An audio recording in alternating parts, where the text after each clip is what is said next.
Hello and welcome back to Resident Evil Requiem, where I'm once again starting on the bonuses screen because the main title screen has spoilers on it after you beat the game.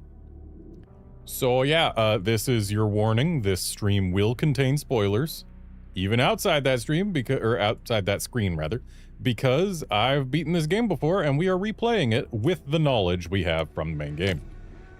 So let's go.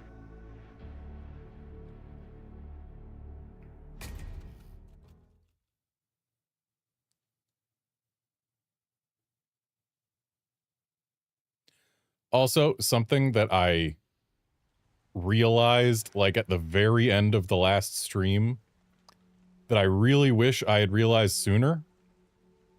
Since Leon is getting his points from defeating enemies already,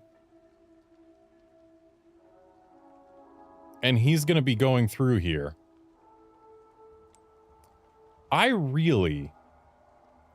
really should have tried to avoid defeating as many enemies as possible as Grace, because the enemies Leon defeats still leave blood behind for Grace later, but also he gets points for them, and his weapons are better for the job. So, in subsequent playthroughs, it is just flat out better to have Leon do as much combat as possible. Hey. Why did they put you in there? And hey there, Outlander. Hey there, Califor. I've always been here. Do you mind if I come in? I don't mind.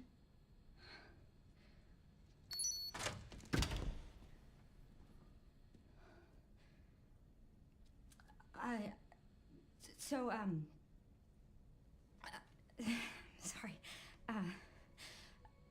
I'm with the police. Police? Yes.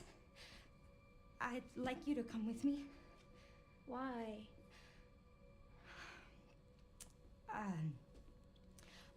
I'm Grace. What's your name? Emily? Emily. You like reading? Yeah. Do you think you could read something for me? Please, I really need your help. Okay. Thank you.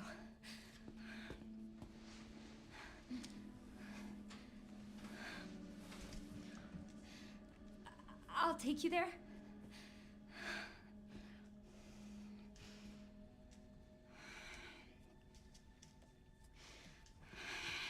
There are steps.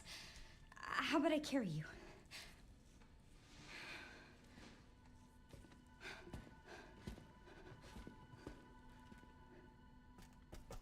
What do you want me to read? There's some buttons with Braille on them. Can you read them and then push the buttons in this order? Star, star, moon, sun. Sure. Thanks. Thank you. Okay, now to immediately plop Emily back down.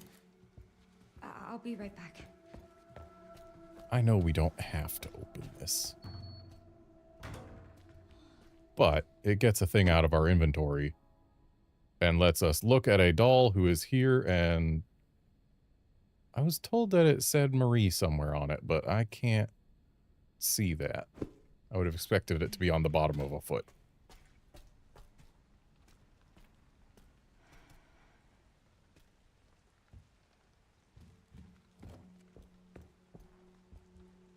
I'm just gonna... Yeah, Outlander, I've seen some interesting fan art of this game too. It was a side-by-side 2 panels. In one panel, Grace looking terrified in the dark with the girl behind her. And panel 2, a zombie looking terrified in the dark with Leon behind him. Which, I mean, accurate.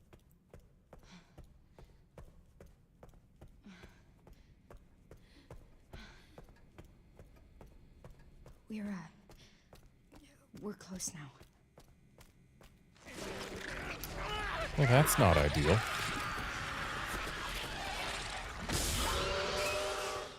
Thank God. Here it is.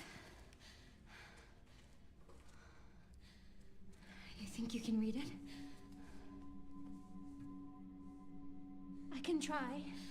It's like a giant puzzle box.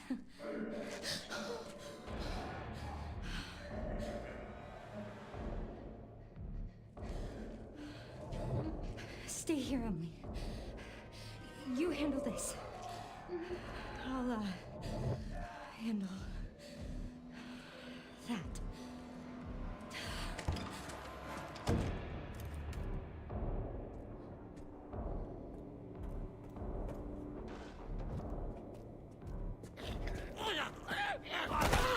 I was really hoping I'd be able to get out of the way in time there.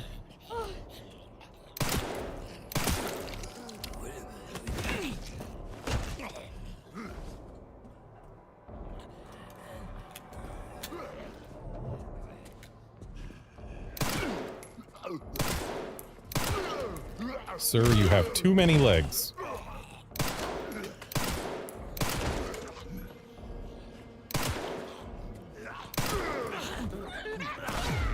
Dang it.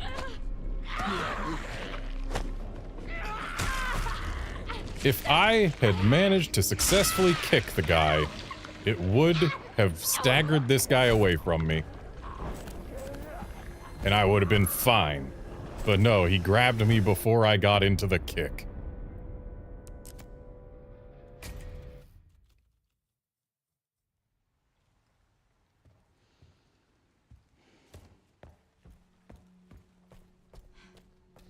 So let's open this one first this time.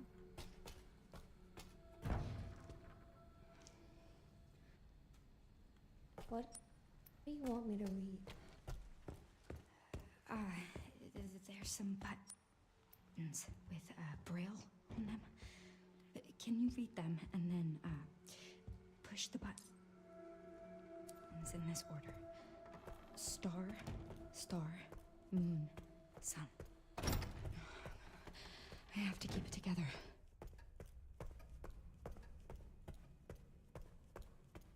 I don't know how, but the speedrun that I watched managed to get that hold prompt done in time that Grace said I have to keep it together, overlapping with her saying the last moon sun. Oh hey, a different guy blistered up this time. I guess it's not fixed who's gonna blister then. It's gotta be at least somewhat randomized. Because it was a farther corpse that blistered the previous time.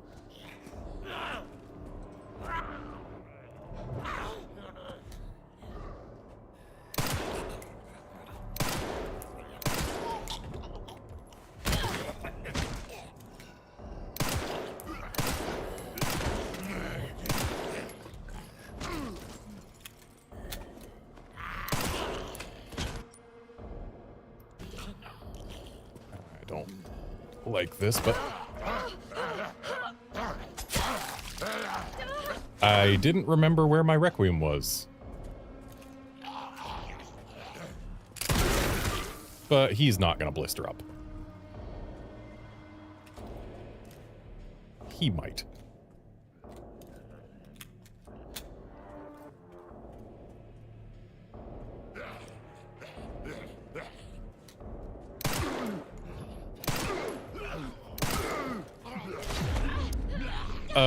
Sir, I wasn't even aware you were behind me. You needed to give me a little bit more advance warning.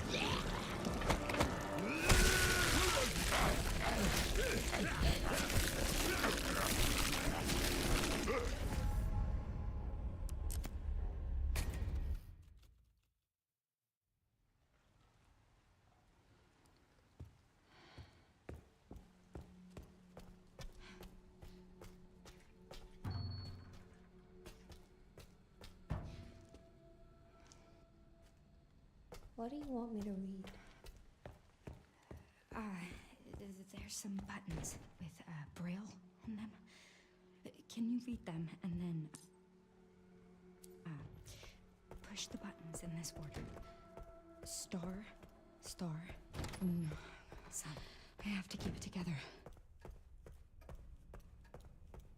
So I think I might have been able to match the speedrun's pace there if I didn't get the doorknob off screen during the hold prompt. Because I don't think it keeps holding if it's off screen. And we got the close one again. Grabbed the other knife on the way this time instead of just leaving it on the floor. Here it is.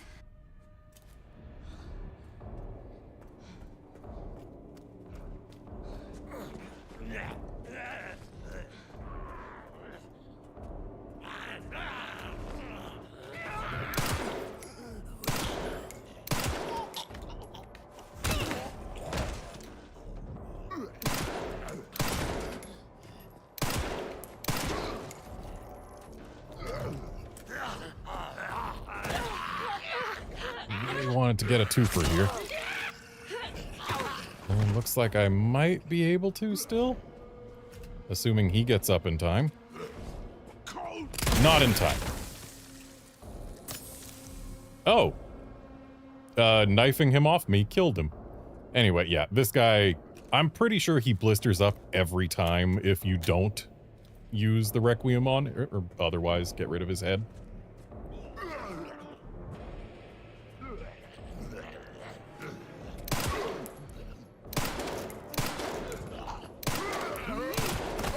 I really needed to not miss 3 times in a row there.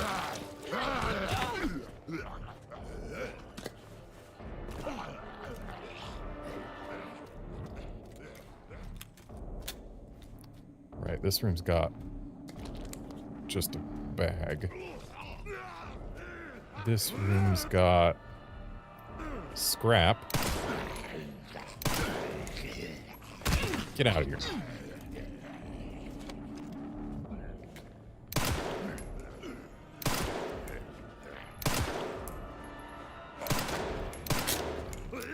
That's no good. So we're going to take a bite here. Yeah, there was no getting out of that one. And there's probably no getting out of this one. Oh, nope, we're fine. Ish. Fine as we can be with no heals.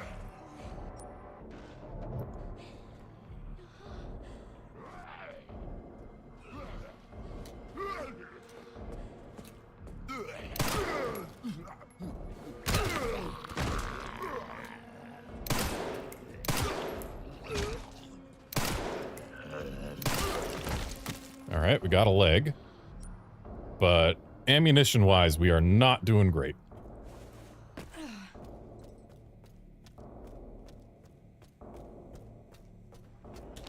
Got another bag. Someone's blistering up.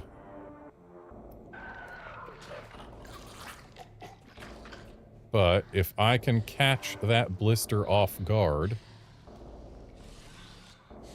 then we can get rid of it easily.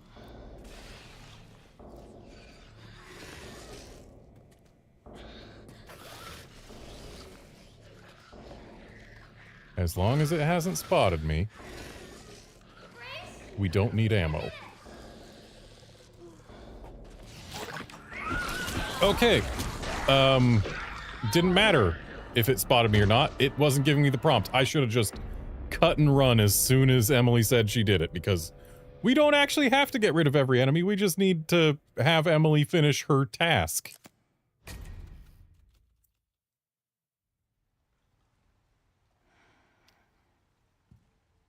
And yeah, Outlander, scrapping knives that are nearly broken is nice.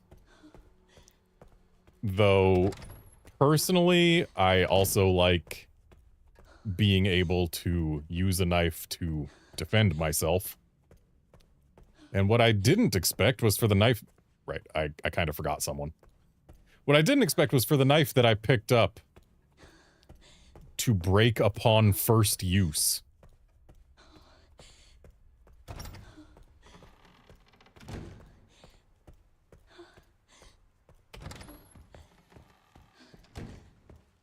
Some knives you get to use more than once before they're gone forever, you know?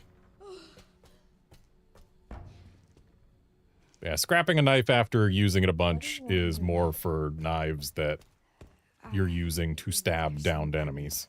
With braille on them. Can you read them and then push the buttons in this order? Star, star. I have to keep it together. And we got Emily to talk twice at the same time. Not Emily. Grace. We have Emily. We got Emily, which allowed us to talk twice at the same time, and therefore I was correct. We got Emily to talk twice at the same time. Ah. I didn't misspeak on a technicality. I didn't grab the knife this time.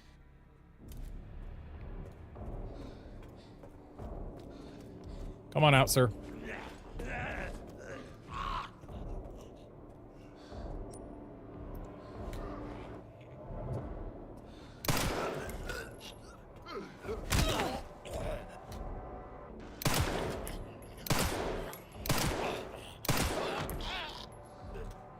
Okay, looks like we got rid of him.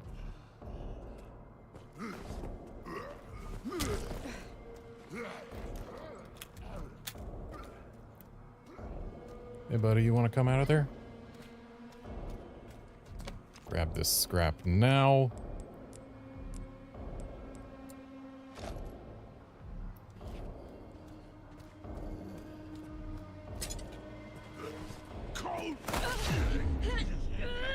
Fine, you can have the knife.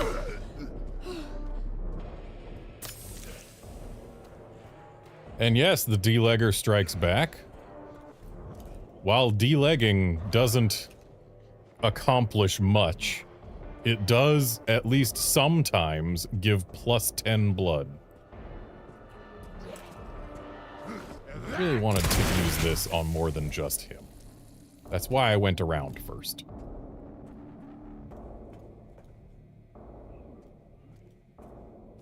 But I guess these guys don't get up until he's dealt with.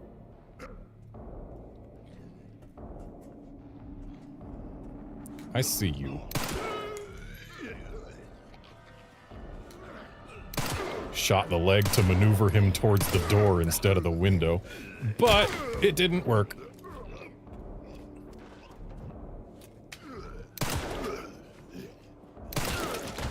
And that's another leg gone.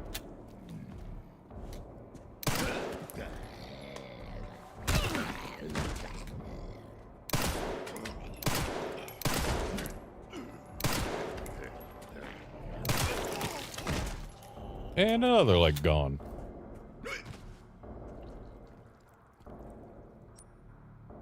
And another leg bites the dust.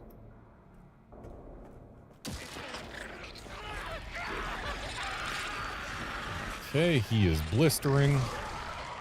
No real surprise there. He was the first one we beat, who did not lose a leg.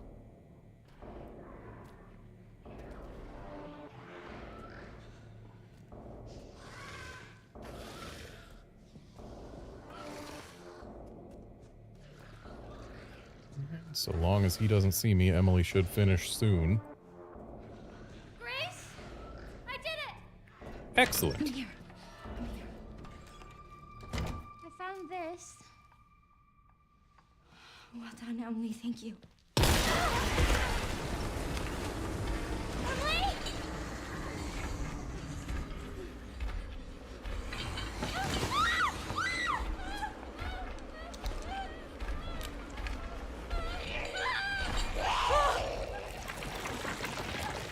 Yeah, Outlander, by the look of things, at not full stabilizers with Grace's handgun, kills seem to be 4 to 5 good leg shots. So, yeah, legs don't seem to take that much more than heads. I'm not going to go out there for that 20 blood right now. No, we are going to let Leon take care of the enemies. And then, when we're back, we'll have Grace slurp up all the blood that he leaves. This is all my fault.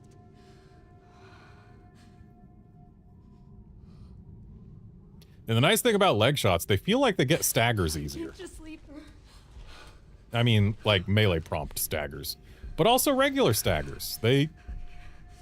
Leg shots just seem good if you want to get by a zombie.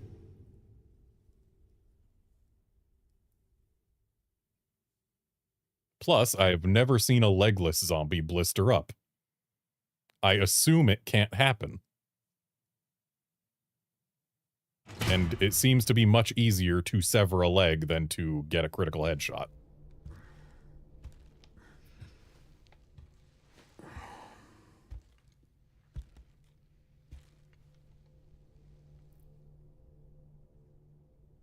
Why are you here? Is it for me?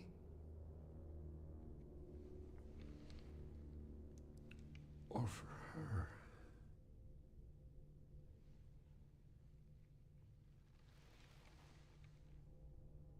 We can talk.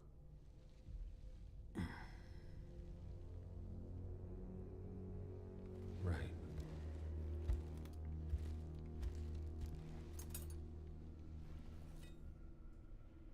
Or we can begin your treatment. A silent treatment, I hope. You're an investigator, right? We'll investigate. What do you want to know? Gideon just really wants to talk about his stuff. I conduct my research.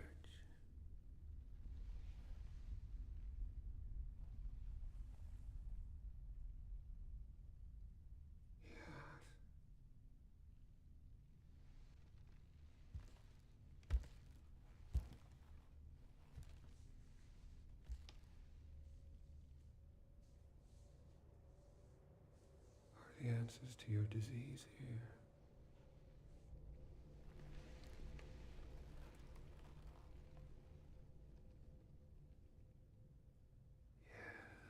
You know, I do have a question. When's the last time you brushed your teeth?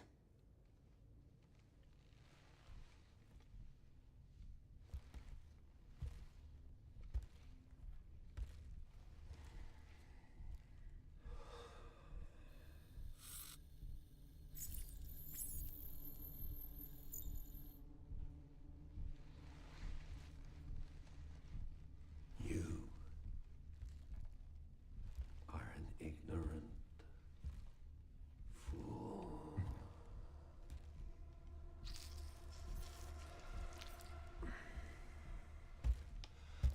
Do you believe in human evolution? I have devoted my life to studying it, while you have devoted your life to failure.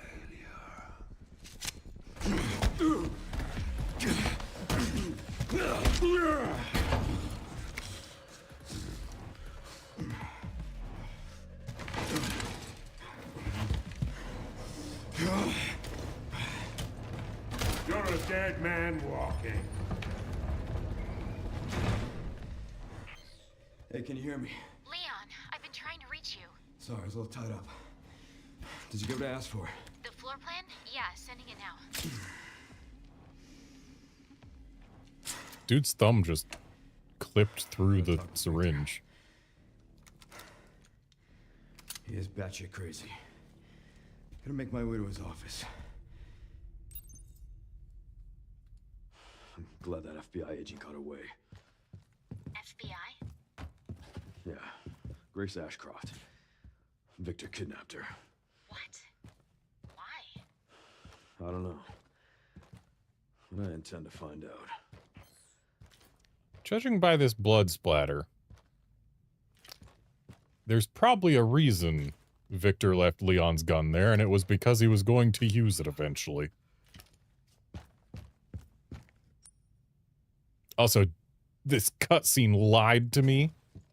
Showed Leon use a med injector, and yet he is not at full health.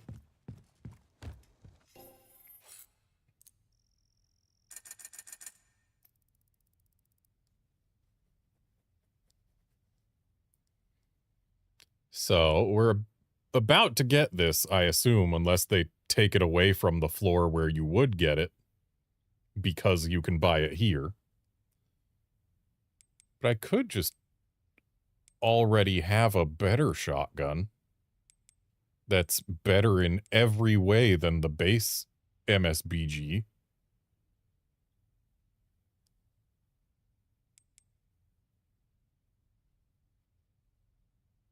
I kind of like that idea.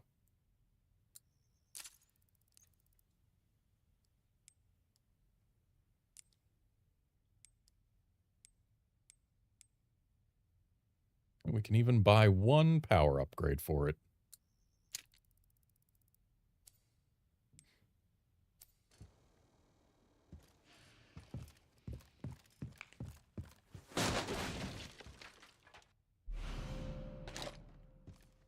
And because I just got a shotgun, I learned how to make shotgun shells.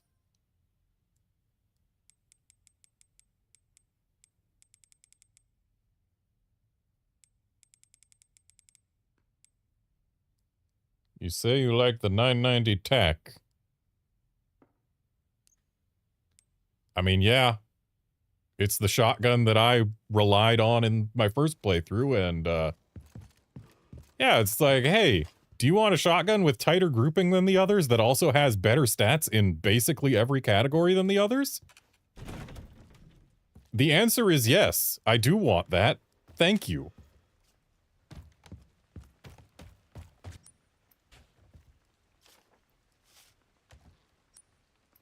So, we are about to fight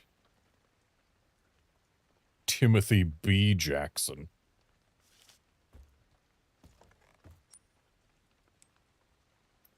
And I could probably stand to heal. There we go.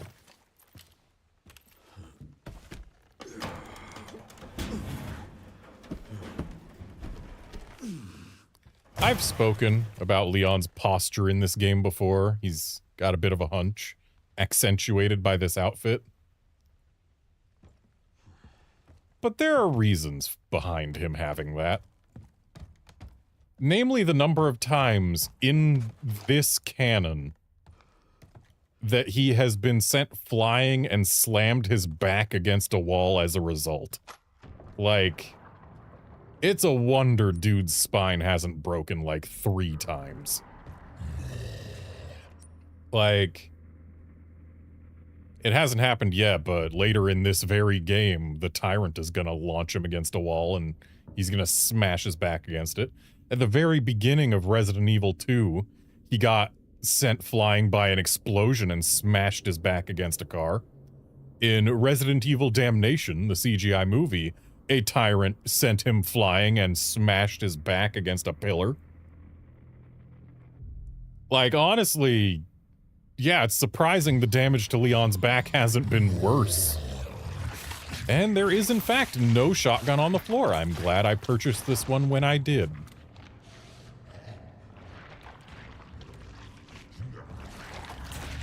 Hey, buddy. You having a good time?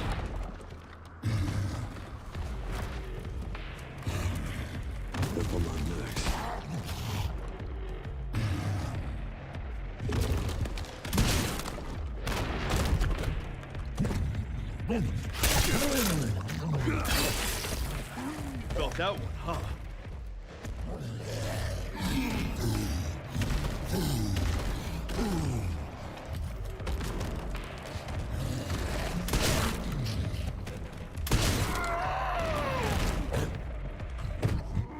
This shotgun's so much better than the last one.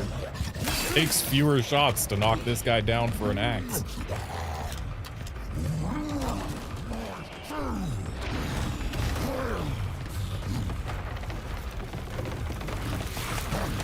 I do want to get rid of him, but I also want to make sure that he unlocks all the loot for us before I do.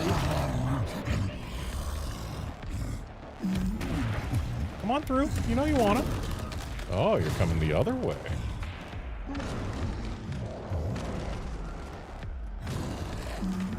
Hey, bud.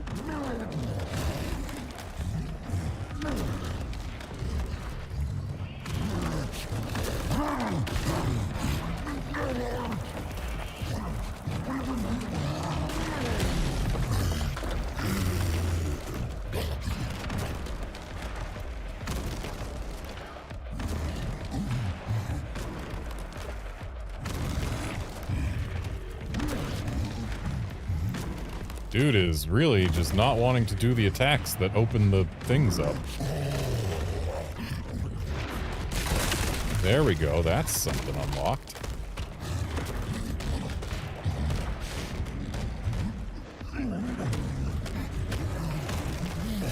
Oh. Was not expecting to come around that side.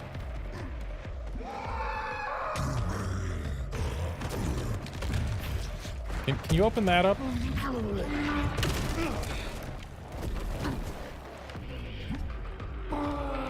Well, we can come up here.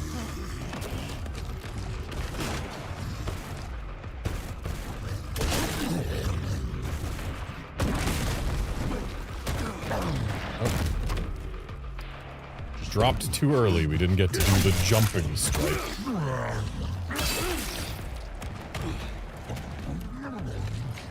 All right, buddy. You want to do an attack this direction, don't you?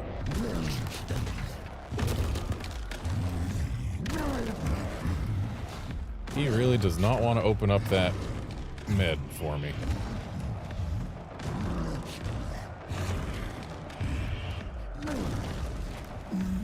All right, buddy. Come on. Launch yourself at me.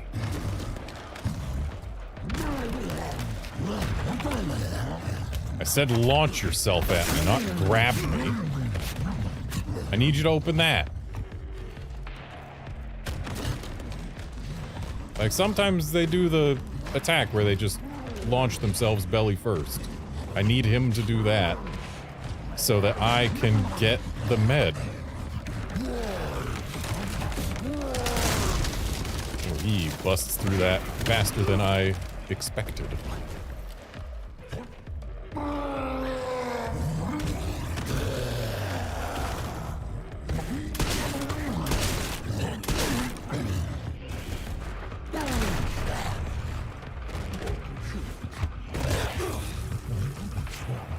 The jumping axe is just so much cooler than the standard axe.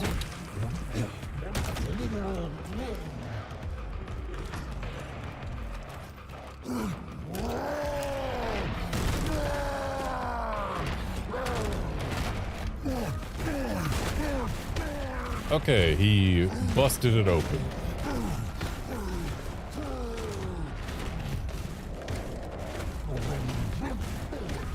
He was really throwing a tantrum back there.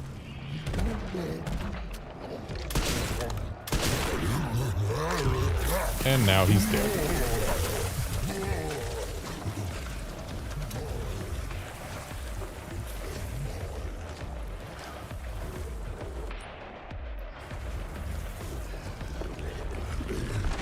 So it is very good to know that after the first playthrough... Sorry, but I'm not on the menu. After the first playthrough, he does not... or, not he. After the first playthrough, there is no shotgun on the floor here. That is very important information.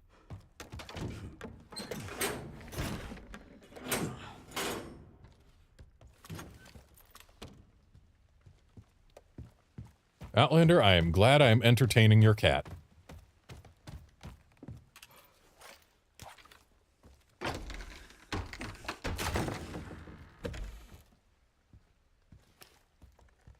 Oh. That stays open. I don't remember what was in it. Probably a charm, considering. We get to keep charms between runs.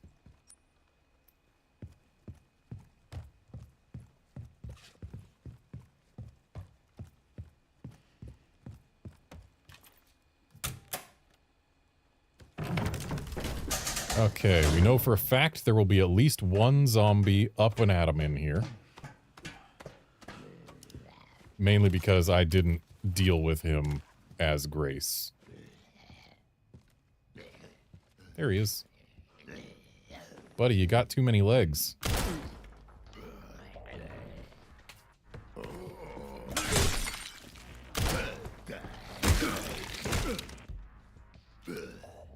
Oh, fine. Destroying the head also gives extra blood and prevents any chance of blistering.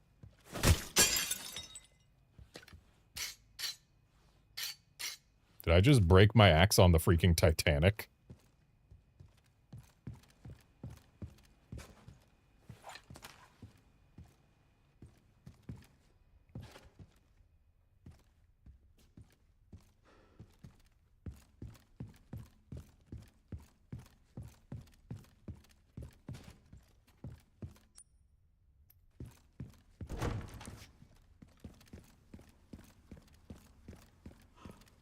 I'm amazed this lady has behaved and stayed down this whole time.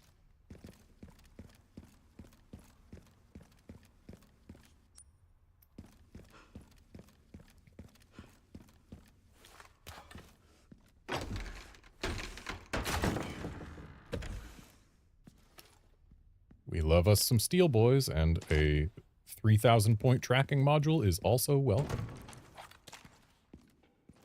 Sir, you got too many legs. This care center has a 1 leg per person limit. Fine, you get to keep your leg.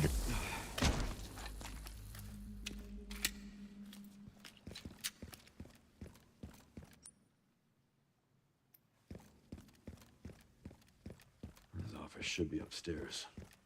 But we're not going upstairs yet, Leon. We have more downstairs to do.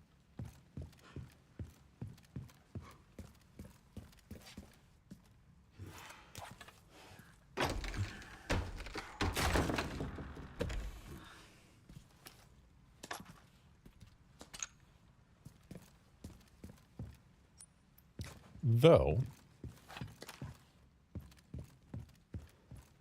we can at least go up a smidge early to rid ourselves of a threat.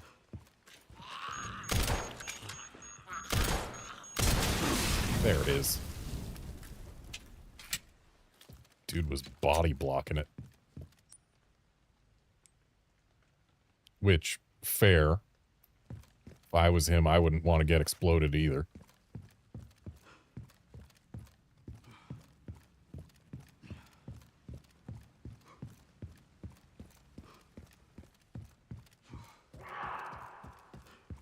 Someone sounds unhappy.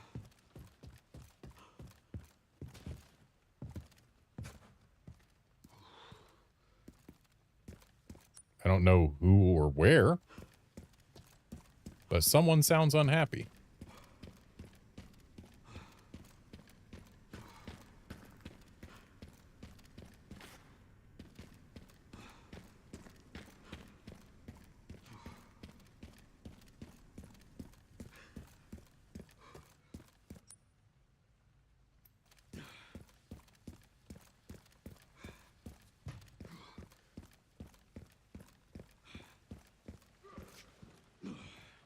There's someone in this direction.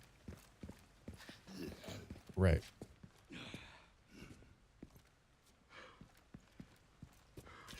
It's you.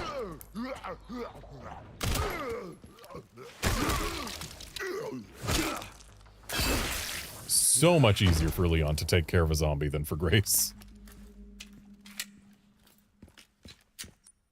Because if Leon gets a stagger, then he gets a free kill with his melee weapon.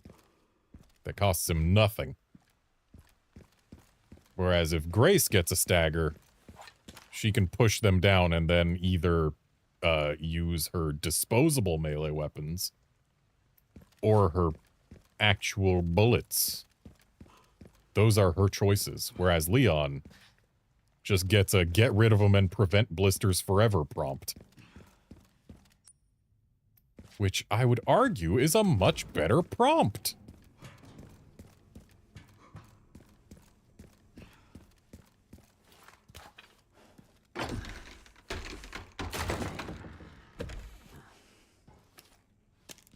Okay, 7,000 point tracking module, not the worst.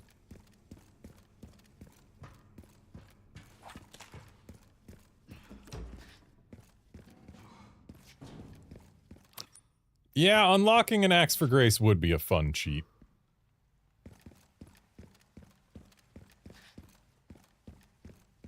Like, in the bonuses, if instead of getting an infinite knife, she got an axe like Leon's.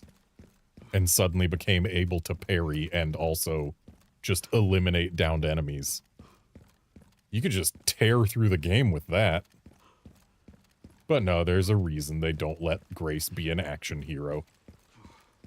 And it's because Leon's an action hero and we need to make him seem even more badass.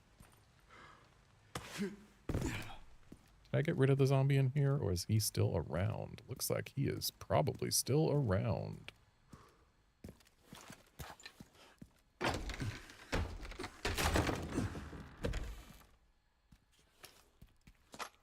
Handgun ammo and a med injector. Not the worst.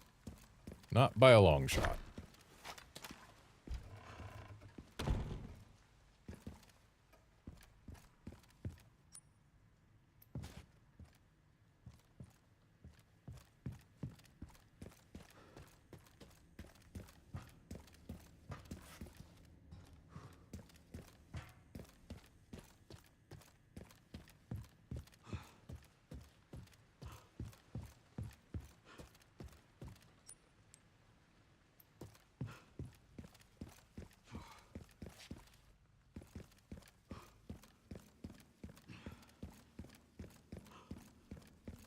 So we heard a female zombie make noise.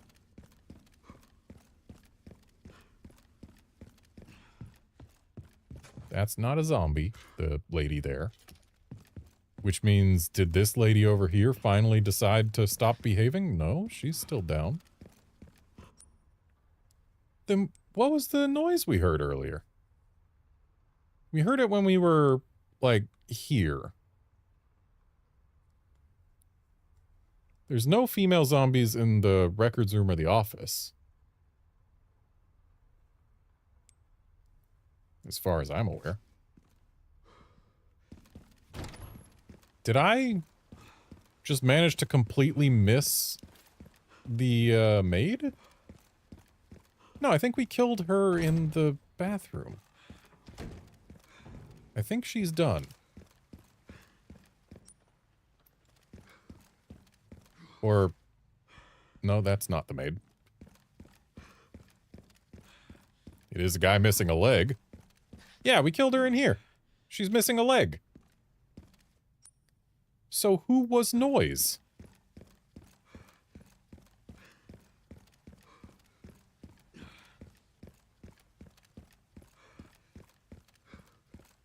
I mean, I guess it could be someone like up here that we just didn't look for. That's an option. Really wish I could get back in here. Being real. Because we left a tag thingy like here, or was it here? Either way, right at the entrance. There was a tag that was like 3,000 points. And we left it. What a fool we were. Saying we because it's definitely your fault that I didn't get it, dear viewer.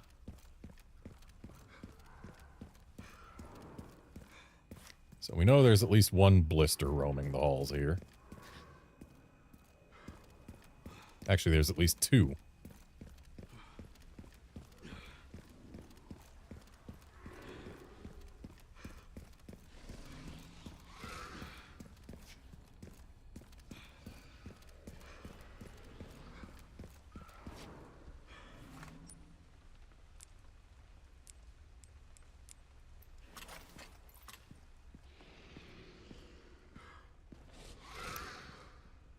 If we can get...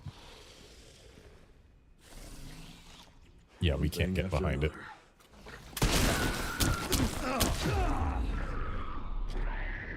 You'd think a shotgun would at least make it stagger the first time.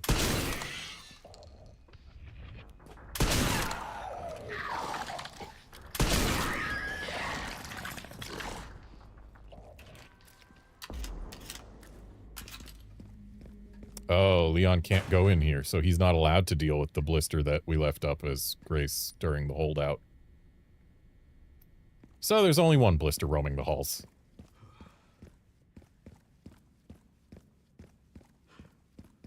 Just confirming there are no zombies left here.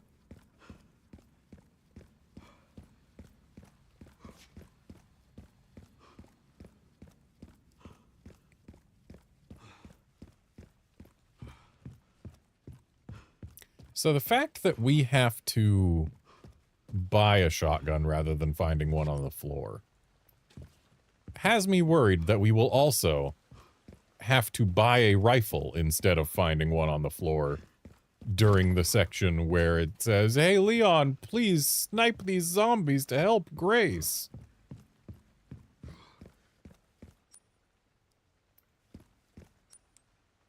I left this on the floor.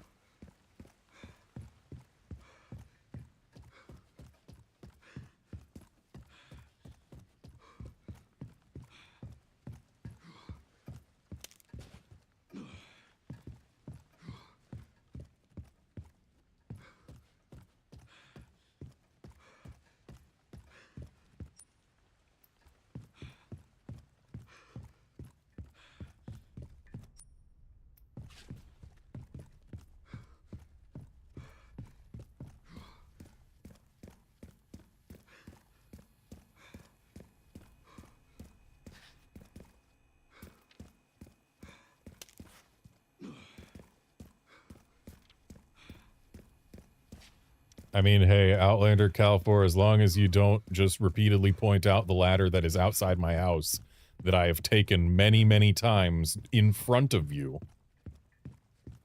then it's still okay for you to spot ladders and yon chest.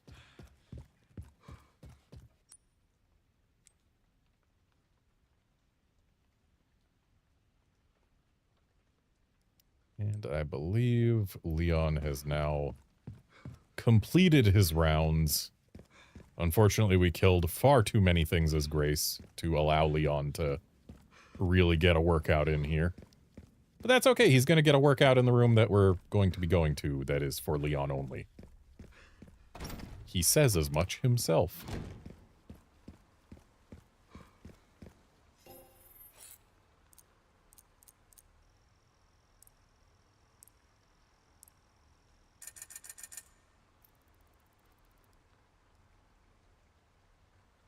And now, there's gonna be a box when we need to get this, so I'll wait. Part of me wants to get the body armor now. But then again, it's probably not hugely important just yet. Meanwhile, we can make this weapon better.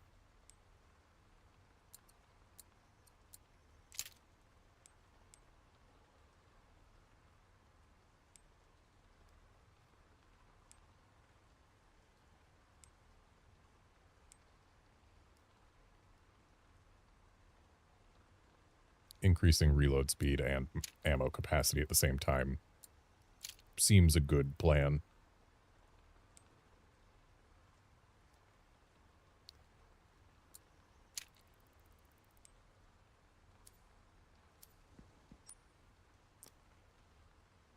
And good. It remembers that I prefer not to have it go in first person for dot sight aiming.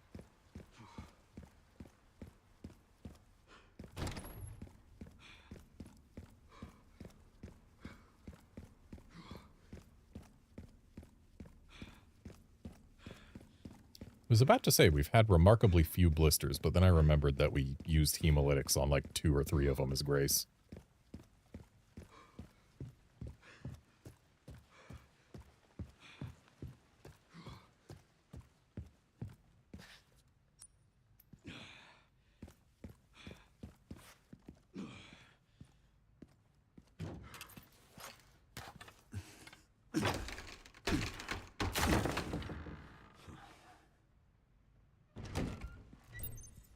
Hey, look, it's once again the room where very few zombies still have heads.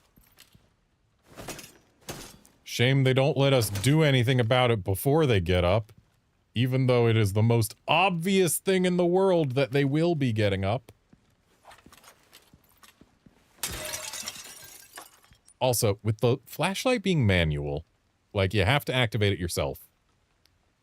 I do not like that when you go into the central hall for long enough, your character is just like, oh yeah, I've been in here where it's lit long enough. I'm going to automatically put my flashlight away. You can't have the flashlight be manually activated but automatically put away. That is just begging the player to forget. Burst their heads if you want to survive. Yeah, I already know that. Yeah, it's just basically you're turning the flashlight off on the player and begging them to forget to turn it back on.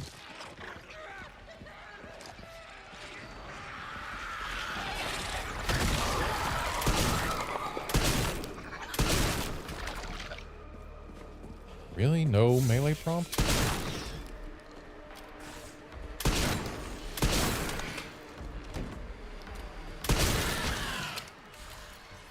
Well, apparently bursting their legs also helps you survive, but that took probably more shots than it would have if I went for the head.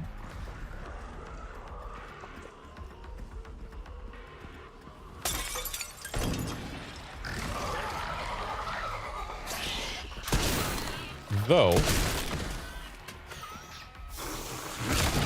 a leg shot for the stagger, followed by a headshot for the knockdown, seems very effective.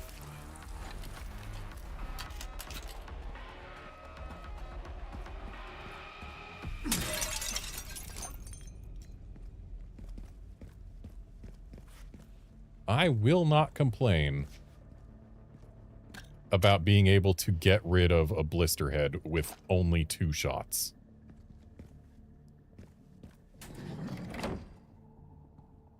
And seems the rest are not getting up until we pull this.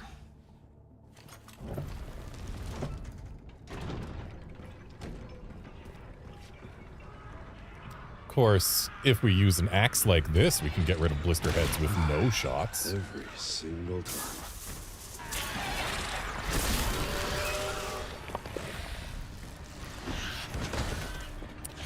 Apparently blister heads can freaking fly.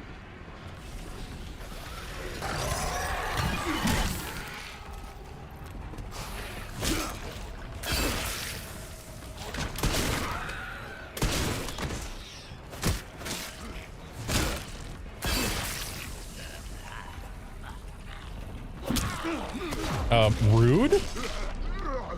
Comboed?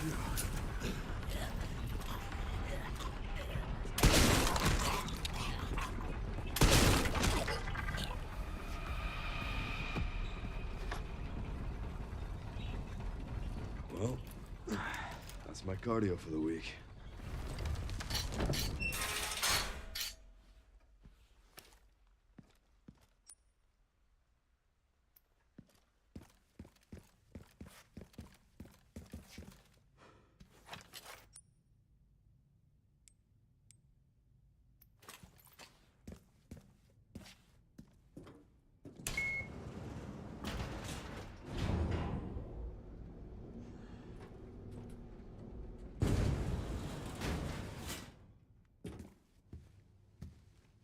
Pretty sure I found Victor's private office. Nice work.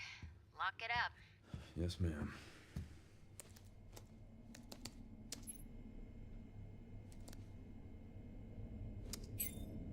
I wish I was paying attention to what he typed. I have the IP address.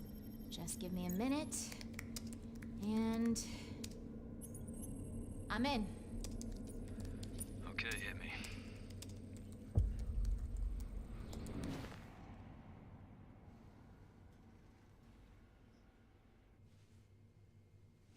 Sherry, you're killing me. Nah, she's not the one killing you. I found some information about our illness. Our Symptoms confirm a T-virus infection. Oh, fuck.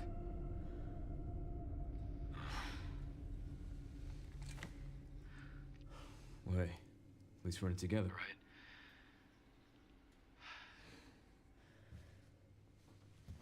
All right, what do we got?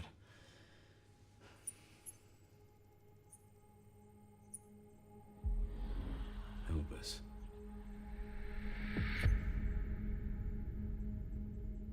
Grace. What's she got to do with this?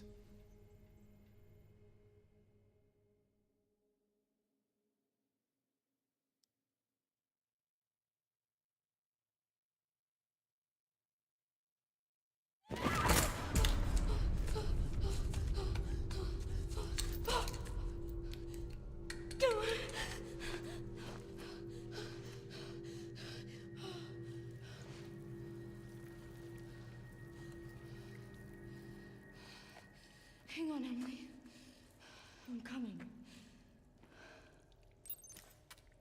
All right, back to Grace.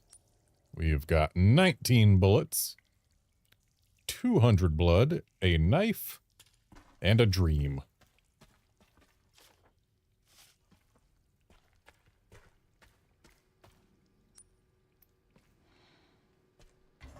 Can't open that just yet, Why is this under the hospital? but I did want to get it marked on the map.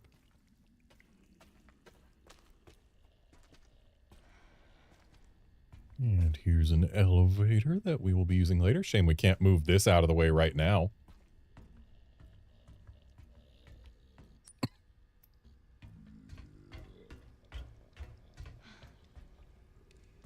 Gonna get that marked.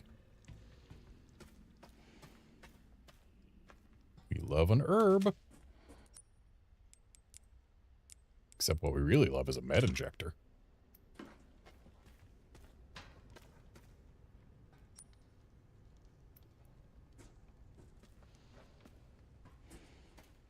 We also love a save room. With a free ink ribbon.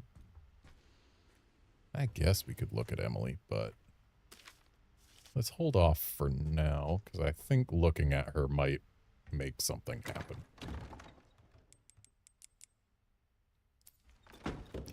Don't have any ammo for the Requiem. We can put it away for now.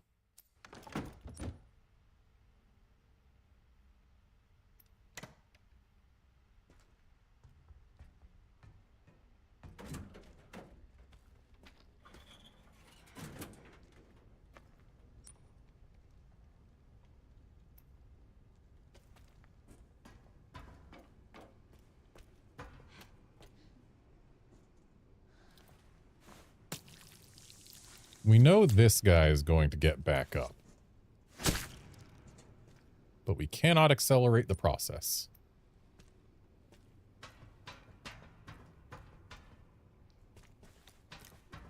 We know he's going to get back up because he blistered on me before. We know you're going to get back up. And we know you're going to get back up. I killed my knife, but at least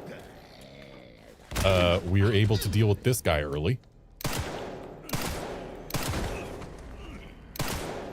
Dude's not following the one leg per inmate rule. He's gonna blister up, isn't he? I don't have a hemolytic to deal with that, but whatever. That's a later problem. Was thinking I would still have one more stab of the knife before it broke.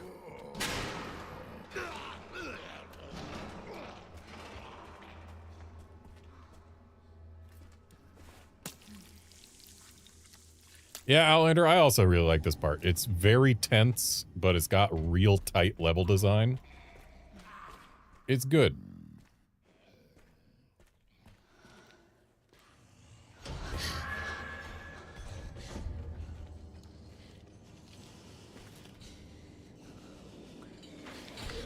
What I don't like is something we're going to have to do in this part in order to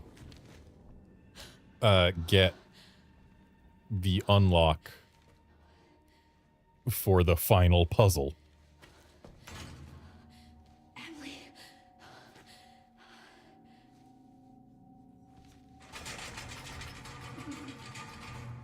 Oh, thank goodness. Emily.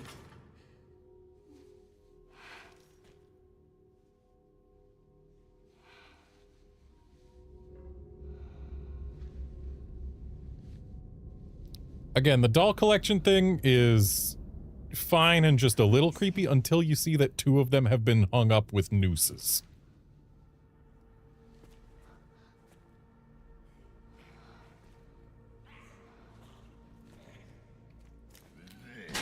But yes, Outlander, after very nearly 30 years of making Resident Evil, Capcom has learned a thing or two about how to best use small spaces for tense puzzles.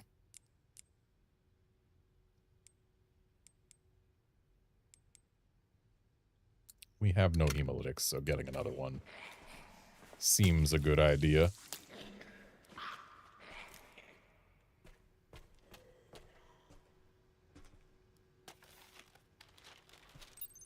You can do this.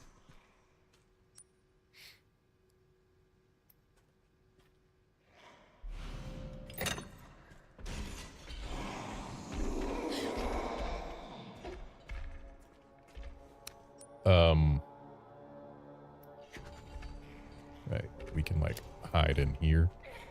Not again.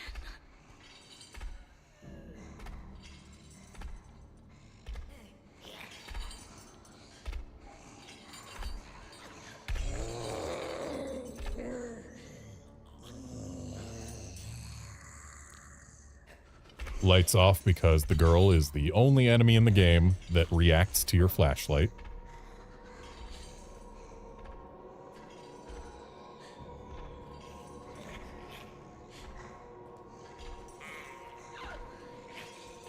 If it shines on her from close enough, she notices.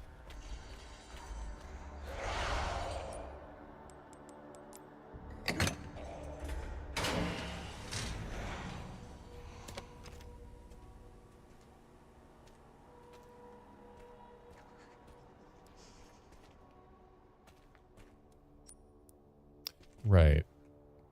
Can we... I guess the only reason to come in here the first time is just to briefly have a safe space and also to grab that scrap? I mean, not the scrap is bad.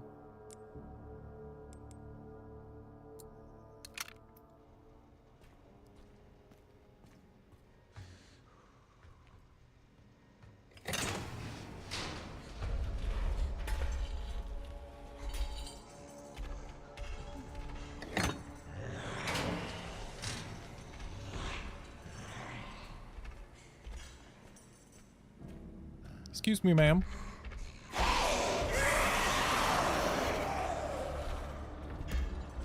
Please, come burn yourself.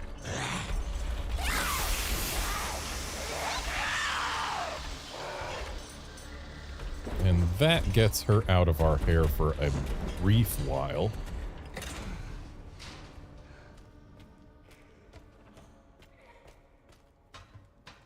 I'm pretty sure this guy's gonna blister up if we just leave him. So, goodbye, sir.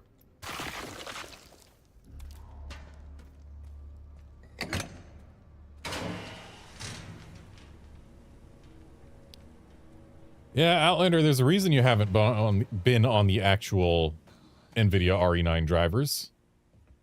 We know this guy's gonna get up later. If I had a knife, I would try to get him up now. Yeah, the reason you haven't been on the official NVIDIA RE9 drivers is because they weren't available when the game came out because they got delayed. Why did they get delayed? Well, they actually got recalled. 60, 40, 80. Because they had a little problem because someone did a little too much vibe coding. And the drivers, when they first released, had a minor issue where they made it so that 30 series and beyond cards did not have their fans spin. Which, when you're talking about graphics cards that can take up to 600 watts, having their fans not spin is kind of catastrophic. So yeah, they went and recalled them their drivers. And then like a day or two after the game came out, they got new drivers that did not have that issue. That's two.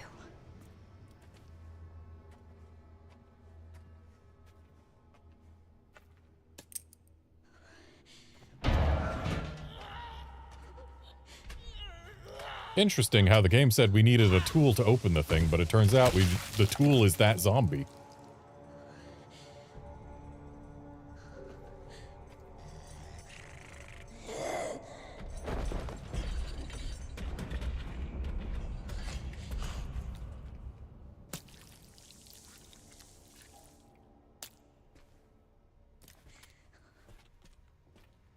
Yeah, there's also the fact that the NVIDIA drivers that were made for this game, or the most recent drivers, the ones with the game ready whatever for this game, they have a different issue. They don't actually run the game any better than older drivers, because for whatever reason, they make it use less... They make the GPU draw less power than it otherwise would. Like, the older drivers, the GPU draws more power and therefore can use more of its grunt for this game. So, just... keep the old drivers. They work. Okay, so now we gotta go this way and get in there. Can we get there without the girl bothering us?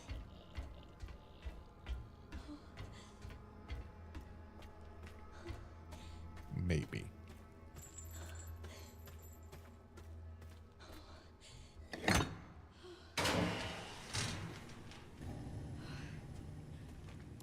Yes, indeed, Outlander. The game does run quite well on older drivers, and in fact, runs better on older drivers than on the newer ones. Though the newer ones do come with some advantages, like being able to use a at least somewhat newer ray reconstruction model.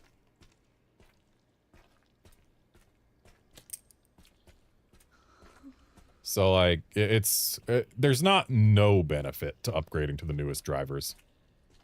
Like, you do get some slightly better performance in certain aspects. But it is a downgrade in other aspects. And I'm gonna need some handgun ammo at this point.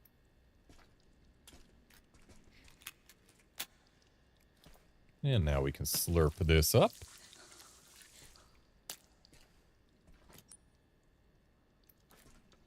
Grab the empty bottle. Can we make Molotovs yet? We cannot make Molotovs yet.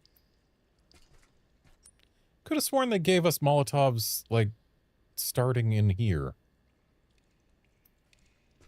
Guess not.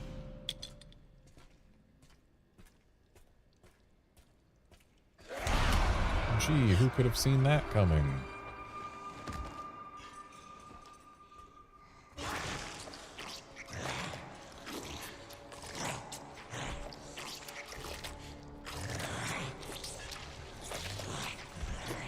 I mean, hey, it may be dark, but at least we've got her silhouetted.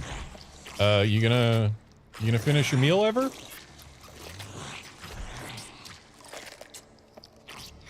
She is going to finish her meal ever. And looks like she wants to go the other way, which is fine by me.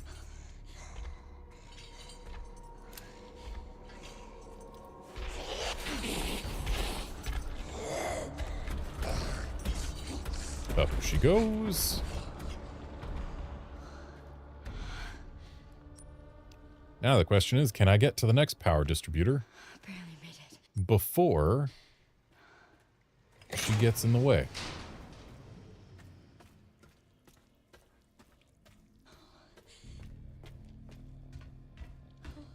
The answer appears to be yes. So now the question is, can I get to the furnace before she gets in the way? The answer appears to be no. Ah, right. This one also opens that cell, which gives us access to additional zombies.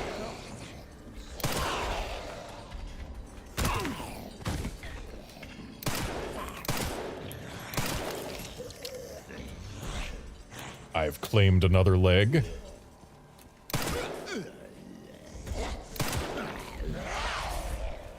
These people really do not respect the one-leg limit in this facility. And sure, you can argue that I don't either, but I'm just the enforcer.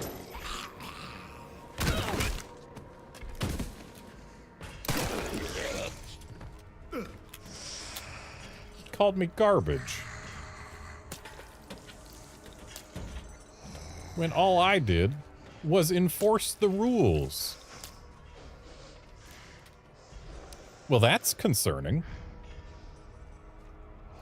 This man is missing a leg, and yet it still gives us the hemolytic prompt for him. That's the closest thing we have to confirmation that a hemolytic does, or that a leg destruction does not necessarily prevent blistering.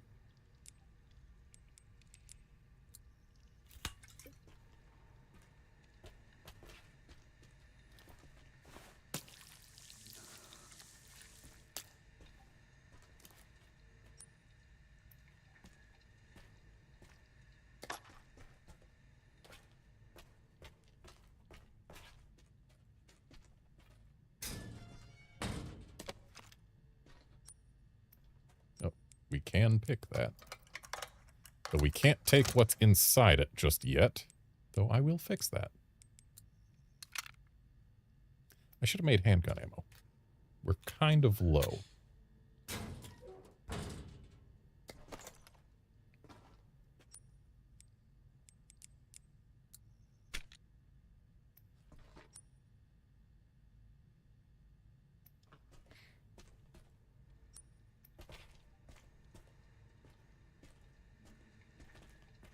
Judging by the number of headless zombies in here, we can assume that the girl has been inside here before, but there's no holes in the roof to have allowed her in.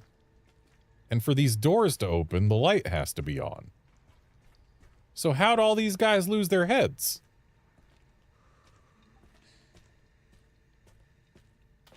We've got 4 headless guys in here.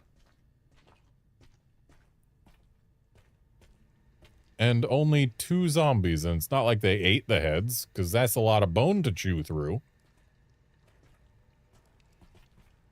No ceiling holes, though. Which means the girl has to have been in here, but she has to have come in through the door, even though she can't do that unless the lights are on. The environmental storytelling is telling us falsehoods.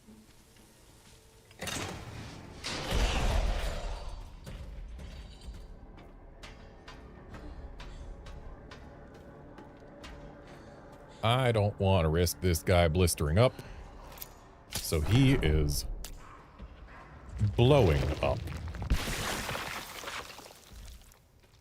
You're gonna get up too, aren't you? Not that I have much I can do about it. I kind of want to go back to the item box, but it's actually super close, so we can. Just as soon as she is out of the way. Please, come on in. Welcome to my parlor.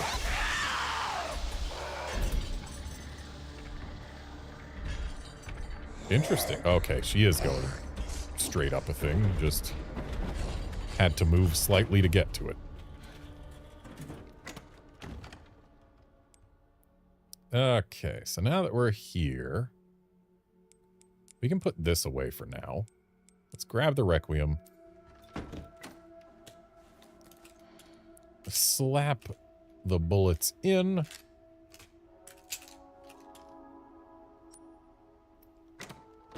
Put the Requiem away. And then what? Ooh, we can grab a knife.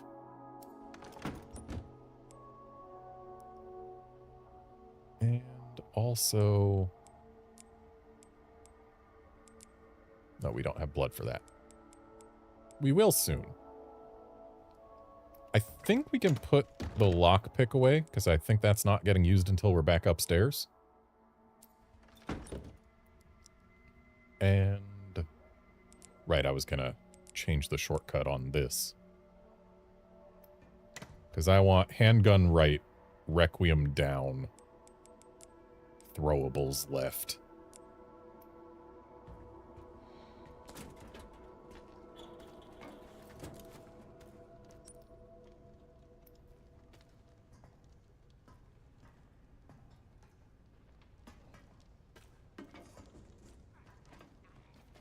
So I know we need to grab that and bring it over here. But I don't think I want to do so at the cost of our light over there until this is open and ready to go.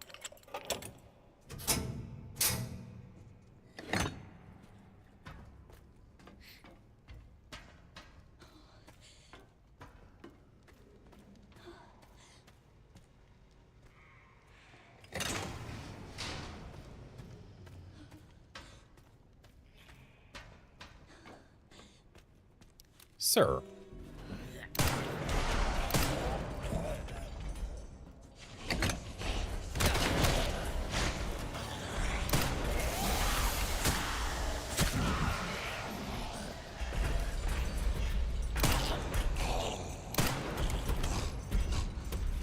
Okay, so we know that this guy can blister up, but he is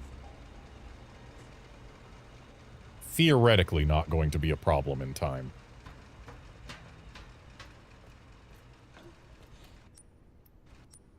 Should I get rid of him, though? Who else would I use this hemolytic on right now?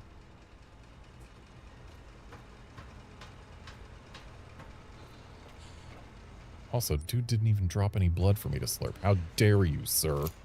Get out of here. I just don't want him to blister up before I grab these back.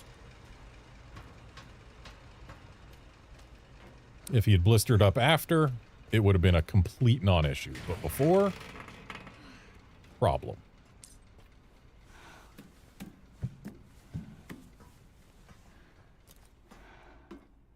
Grab the scrap early so that we don't have to worry about avoiding anyone.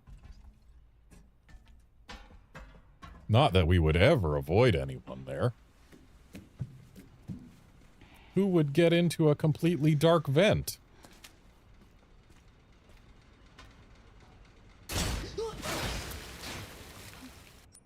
Had to drop that. Okay, up we go. Hope you like this room. We're gonna see it for a long time. Not just yet, but soon.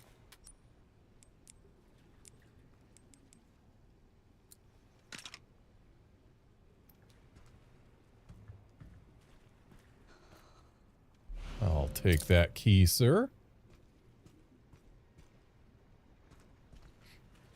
And gee, it's almost like they're hinting that the girl has been here too.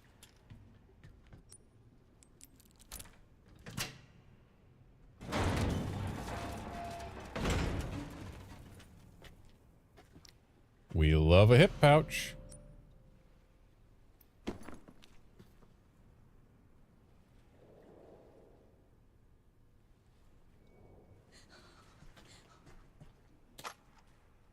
We also love handgun ammo. A ready-made ink ribbon is also acceptable, though we've got plenty at this point.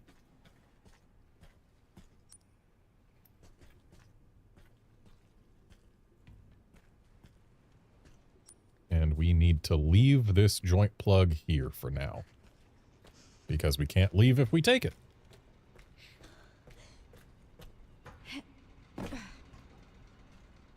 Gee, I sure hope nobody reaches for us through a wall.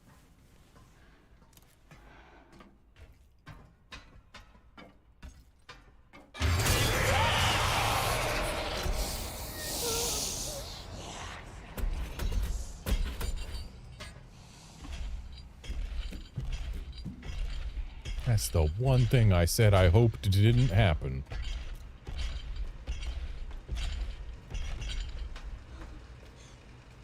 Sounds like she stopped right above here. And now we need to take both of these, because there's no sense taking only one, and put one here.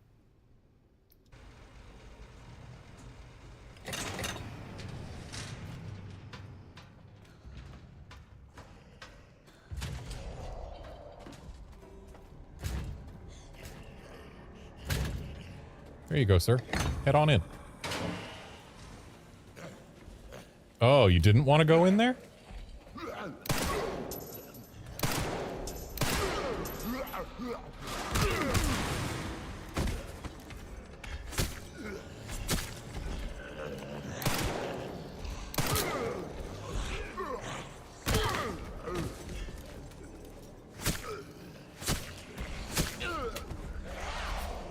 Well, he's dead.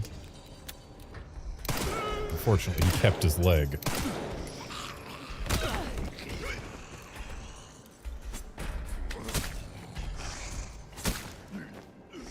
Oh, didn't realize my knife was that close to dying.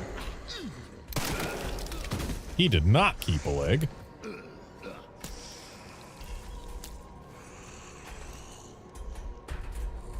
Sounds like the girl's right in there. Or maybe in there. Oh, there she is. Well, since Mr. Sir has broken out of his cell over here, we can grab that injector and this blood. And then we only need a little more blood to make another stabilizer. Not that I have much to stabilize right now.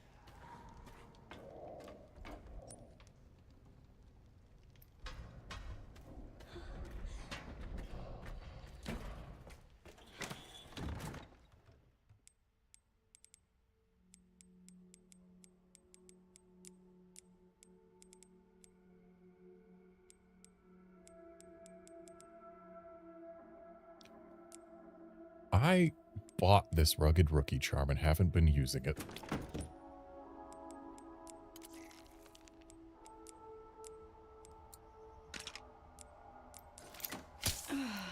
The reason we go for stabilizers instead of steroids, stabilizers are used every single time you fire a weapon.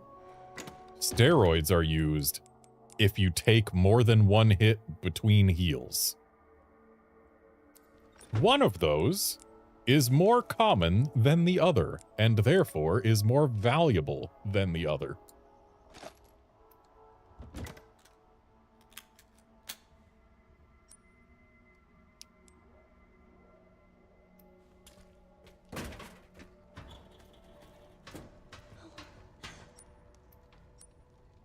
Yeah, 5 empty slots is fine.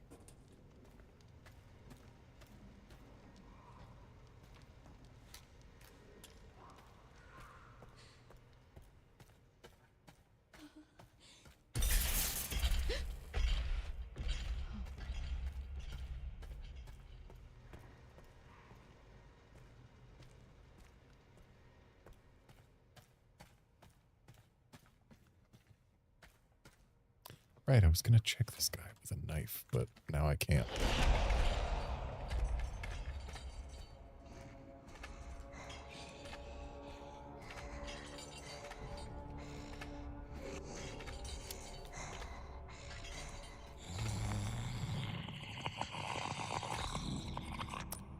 I don't remember the lights turning off so early here, but right, that's because we haven't put the thing in.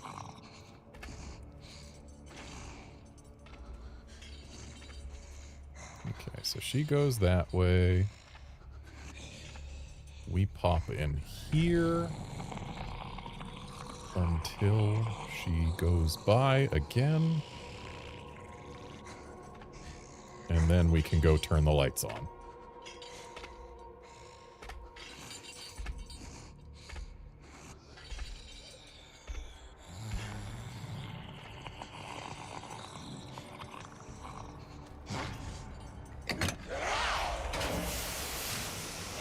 but we make sure not to get between her and the hole, otherwise she's gonna run us over and cause some damage.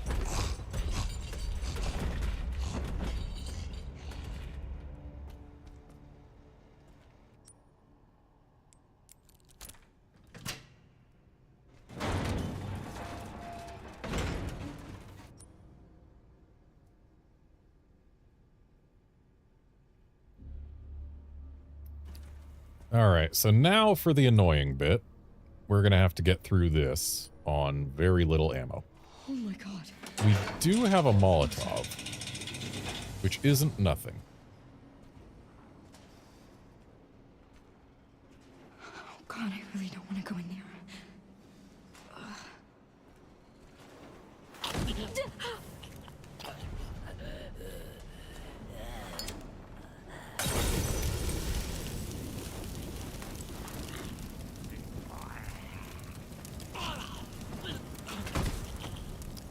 Thankfully, one Molotov gets a kill. It might be delayed, but it happens. Though admittedly, it's more efficient to use it for more than one kill.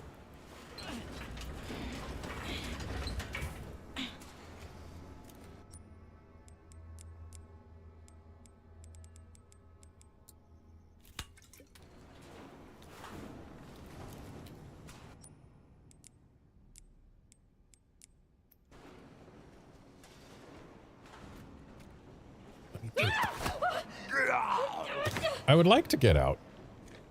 That's the first time I've seen one of those grab me. And the fact that it just grabbed and did no apparent damage is welcome.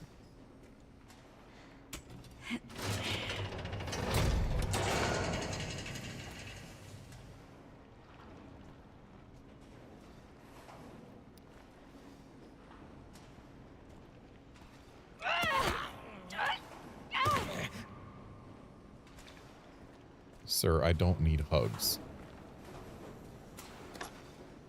Also, hey, 10 bullets.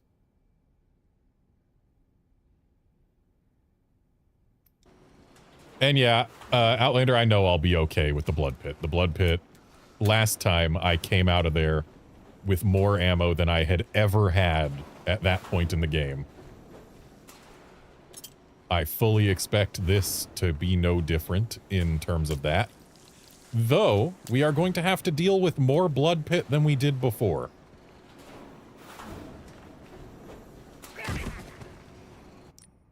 Okay, it looks like it's time to actually head on through. Because there is a thing that we have to do now as part of solving the final puzzle. And it's going to affect the blood pit itself.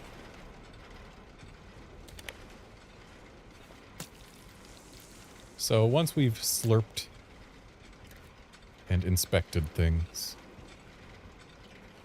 we're not going to save just yet. Why are we not going to save just yet? We have to sit here for 15 minutes. So I'm going to go ahead and set a timer for 15 minutes. And then I'm going to whip out my mouse real quick, open up a second desktop. Launch another game.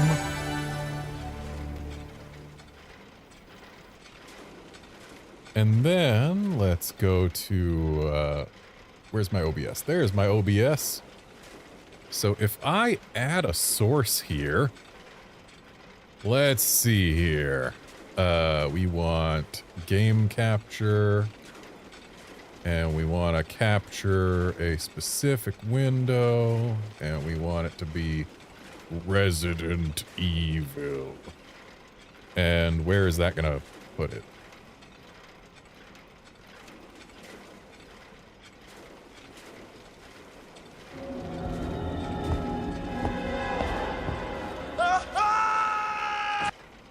It is Resident Evil in the top left corner, maybe. I'm trying to get it there. Is it not capturing? Oh no, it's capturing. Okay, good. Excellent. Oh, dang it. I can't have my controller work for Resident Evil while playing RE9. My controller can only work for one of these games at a time, and it won't work for Resident Evil while I have Steam open, is the issue. That's a shame. I was really hoping I'd be able to play two Resident Evil at the same time, but alas. So I guess even with this full screened. Yeah, even full screened I can't. So there goes that plan. That's a shame. It would have been fun if I could play Resident Evil while playing Resident Evil, but no. We just get to sit here and watch. So, oh boy. We got another almost 13 minutes to kill. So, I guess it's time to discuss the Resident Evil franchise. Let me first take a swig of water here.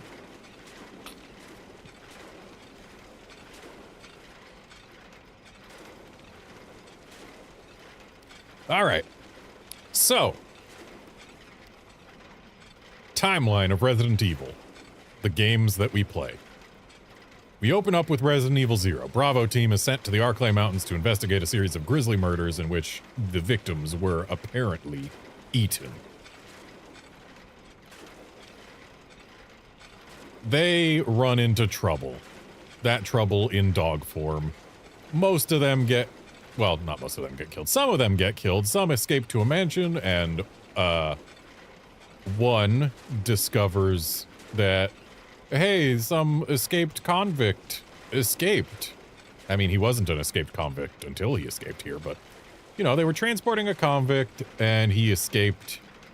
And hey, look, there's a train nearby. So Rebecca gets on the train to investigate, all by herself. And as she starts investigating, the train starts moving. She finds the convict, one Billy Cohen, who claims he was wrongly imprisoned. And they work together to go through an Umbrella training facility at the end of the train. And eventually fight and destroy a bunch of leech zombies and stuff that were created by one Dr. Marcus, who had a grudge against Umbrella for cutting him out of the loop or whatever, cutting him off, even though he was the one who originally designed the T-virus. But they managed to finish the leeches off. They kill the leech queen with sunlight exposure, among other things, and then Rebecca makes her way to this weird mansion and then immediately forgets about everything that happened after declaring Billy officially dead.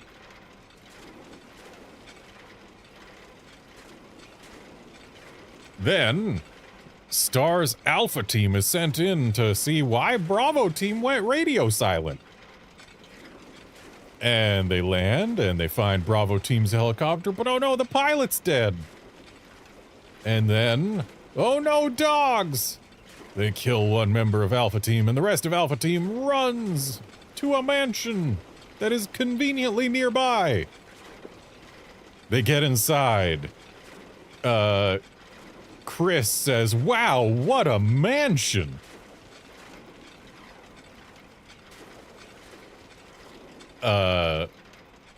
And then, depending on who you're playing as, the plot can diverge, though it seems that both are equally canon. So, fun little bit there. There is no fully canon Resident Evil 1 experience. And there is no Resident Evil 1 experience that feels more canon than the others. Like, I guess Chris's feels more canon. Because, like, A, it's got Rebecca in it, and she's kind of important to Resident Evil 0, I guess. B, it sets up Chris and Wesker being rivals, so I guess it has to be the more canon one. Even though Jill has to still be good at things, and Barry still has to be a character who exists. So the Jill route has to happen. But Chris is definitely the one who confronts Wesker, canonically. Anyway, they explore the mansion. There's a bunch of zombies and stuff. Turns out it's Umbrella's fault. Umbrella was doing viral research, making zombies. And, oh, Wesker was working for Umbrella the whole time. He was getting data by sending stars in here. And, cool, now they got all the data they need. They can scrap this place, but not before revealing their ultimate weapon, the Tyrant. Which then immediately kills Wesker, or doesn't, depending on which route you're in. I mean, I guess it always does. It just depends on whether it takes his lungs out or not. But anyway, Wesker is super dead, never coming back. Chris defeats the Tyrant with remarkable ease, actually. It doesn't take a whole lot to bring it down. And then Brad Vickers comes back and rescues everyone, even though he's the one who left them for dead to begin with. And they escape.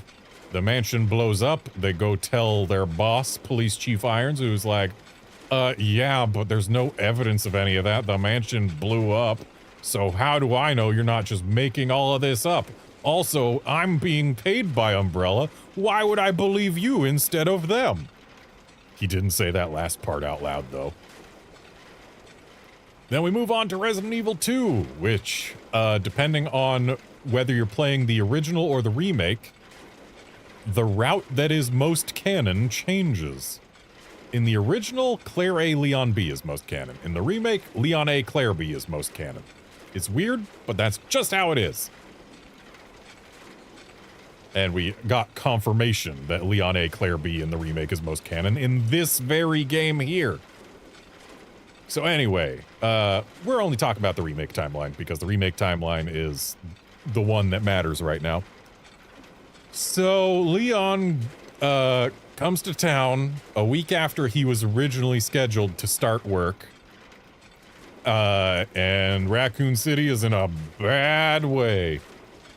He meets up with Claire, they drive to the station. Oh no, they can't get all the way to the station.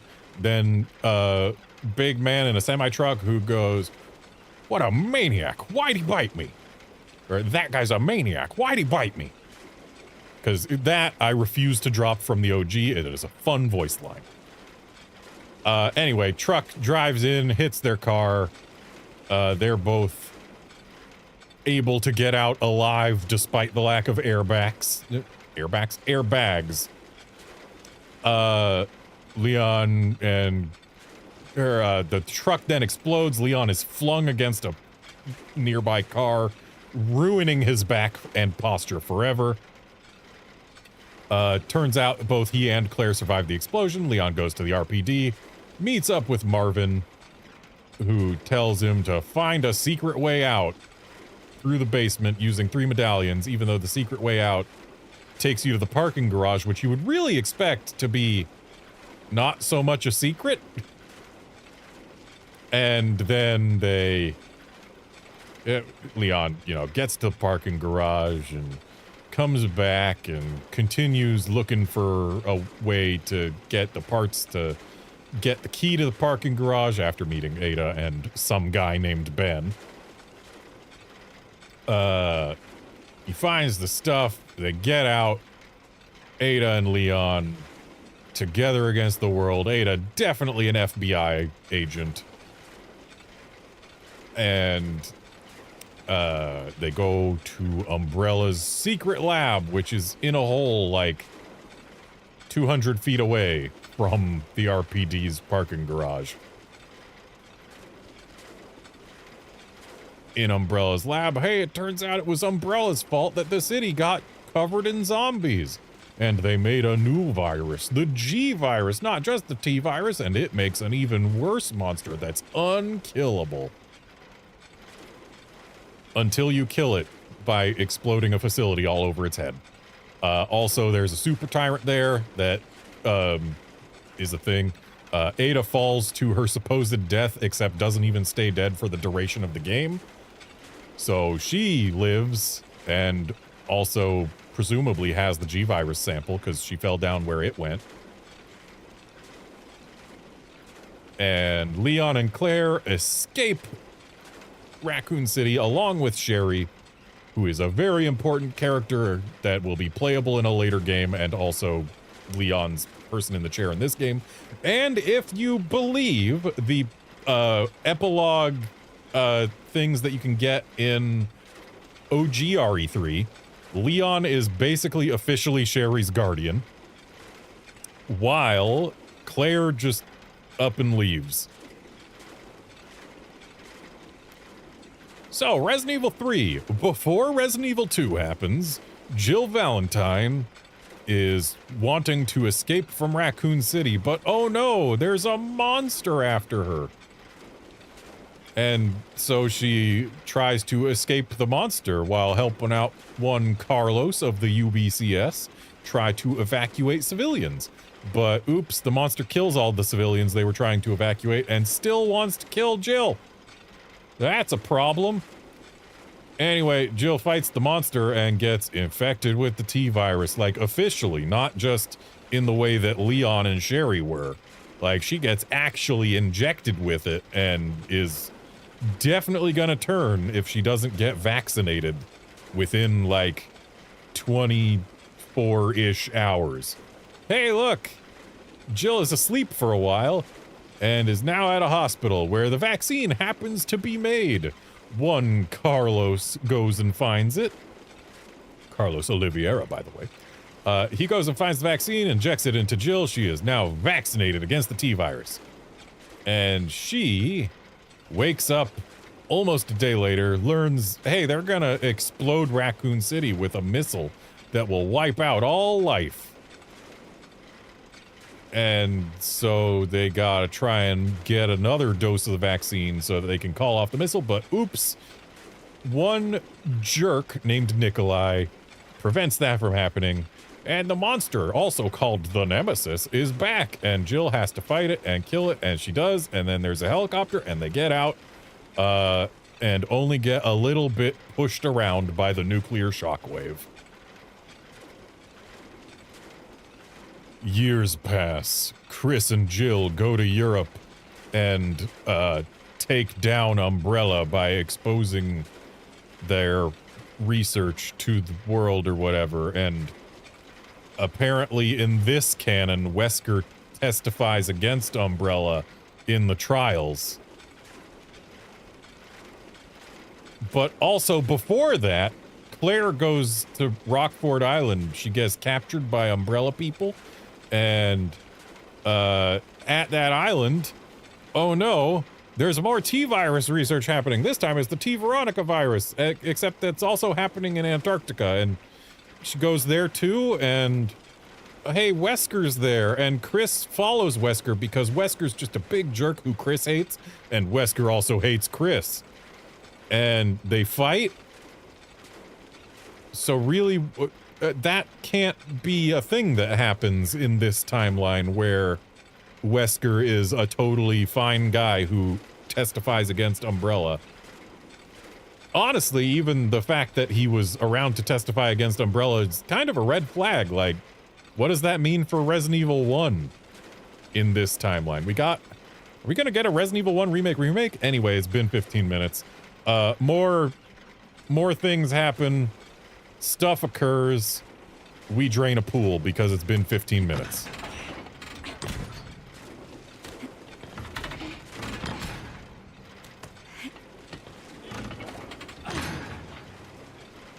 Resident Evil 4 happens. We've seen that. Resident Evil 5 presumably happens, though not in the way we've seen.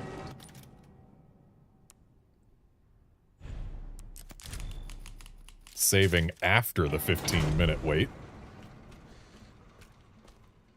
So, next step, we have to get every zombie in here killed by the mulcher, not by our gun. Our gun is not allowed to get a single kill. Good news, that's how we did this the first time, so it shouldn't be that much harder, though there will be, I believe, more zombies because we let this go for 15 minutes. Drainage complete. Processing will now begin. Processing. Shit, no! No!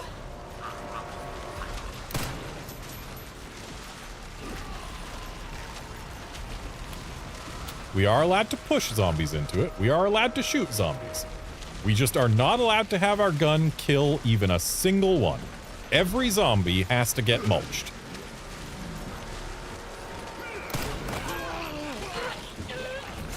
And I guess I don't get that knife back.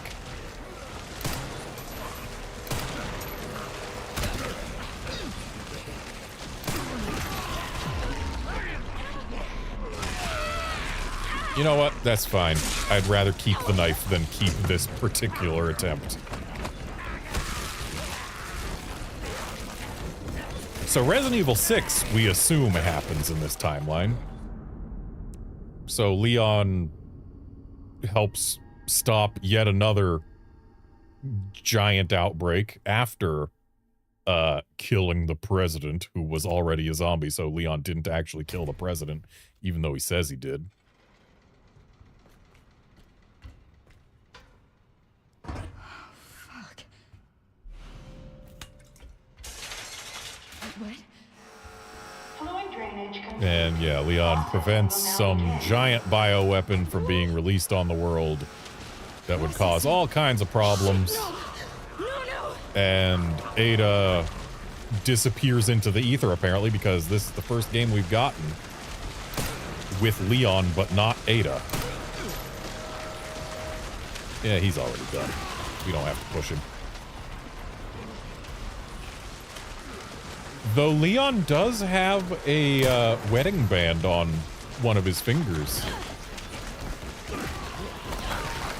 So we can assume that he is married.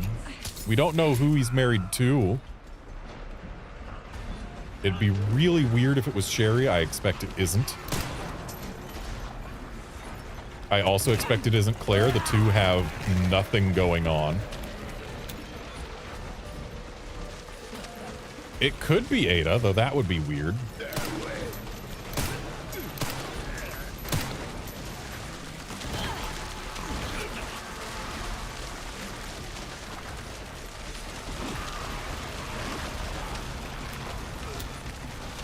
Yeah, we know that Leon has a wedding band. We don't know who has the other one. It's entirely possible that it's a ruse, and that he only keeps it to prevent anyone from going after him, because, I mean, we all know Leon is such a hunk. Processing complete. All right, so we have processed all these zombies without directly killing any of them. Stopped. Finally stopped. Thank God. So there is going to be a confirmation that we did it right coming very soon. Free Emily and get out of this place. When we drain the blood pool at the end of the water slide, we are looking for either a ton of blood or a torrent of blood was drained out in the little text call out. If it tells us that a ton or a torrent drained out, then we have accomplished what we came here to do for the purposes of solving the final puzzle. Oh, I got in my mouth.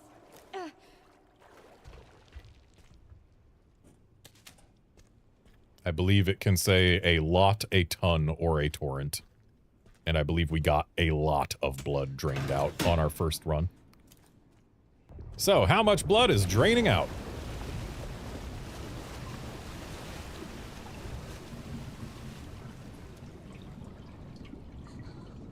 A ton. A ton is fine. A torrent is better, but a ton is still enough to count.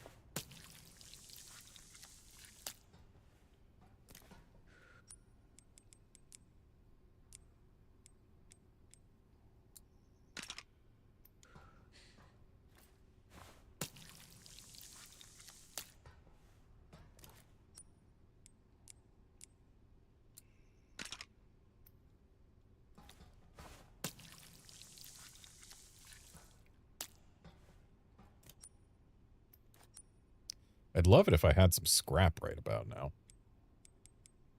I could turn this into scrap, but That wouldn't change much. It wouldn't let me pick up even more of this stuff.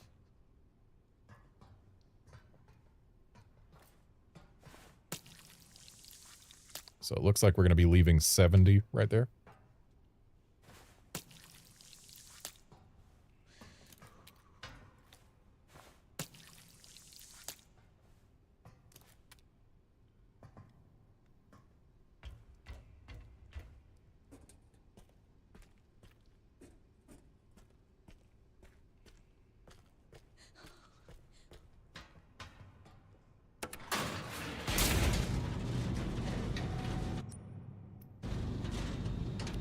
I do want to go back for that. That's an awful lot of blood to leave on the floor.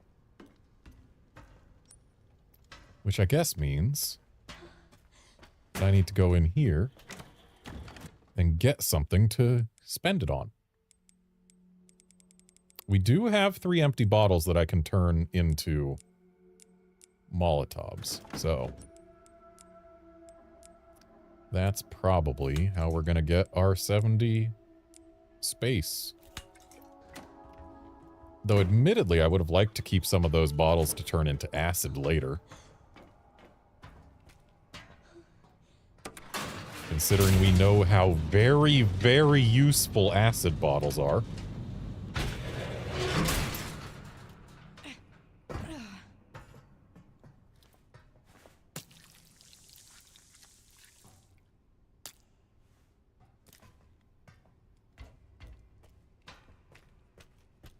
I've got like 13 fewer bullets at this point than I did on my first run. But I do have more Molotovs.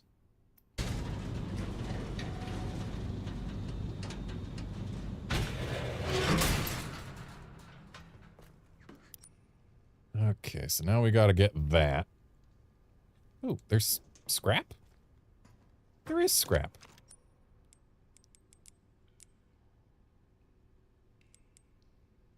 Part of me wants to get a hemolytic, but that part of me is also going to win.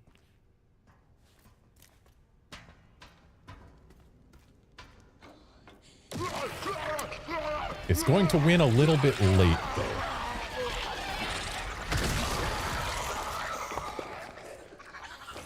though. As long as this fella doesn't know we're here, there is still the chance that I can use the hemolytic without engaging in combat. Problem is, he's facing the one direction I want him not to. And he doesn't seem interested in walking anywhere.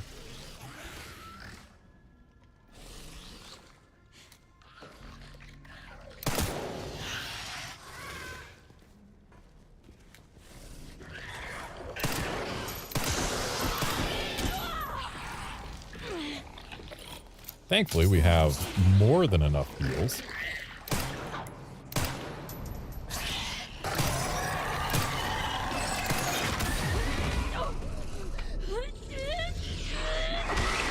But apparently that's a one-shot.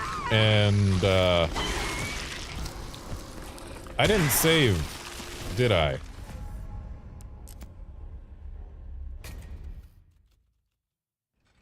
I sure didn't. I really should have saved as soon as we finished this and saw that we got the right amount of blood.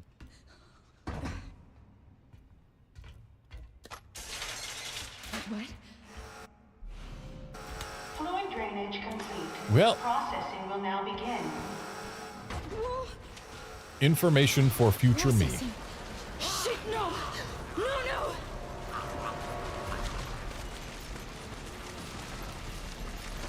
Get in there, sir. Said, get in there.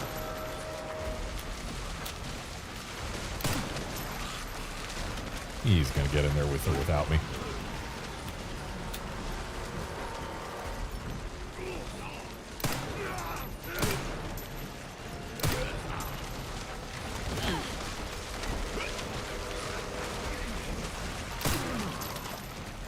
Ooh, I am glad that guy walked by me instead of trying to grab.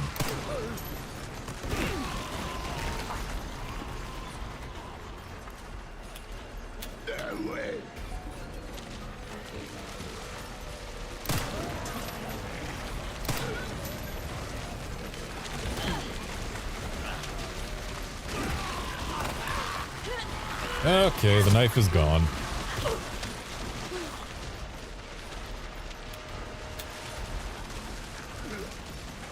I really shouldn't let the knife be gone.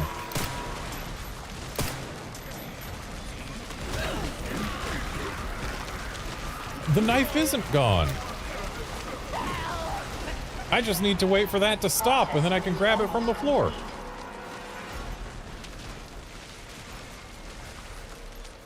Thankfully, the knife does not believe in conveyor belts.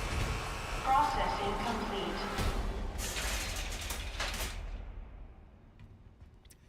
No, Outlander, this is the very first step of the final puzzle that needs to be taken. There are no steps that can be taken before this one that last and matter during the run in which you take this step. Last one. I want to free Emily and get out of this place.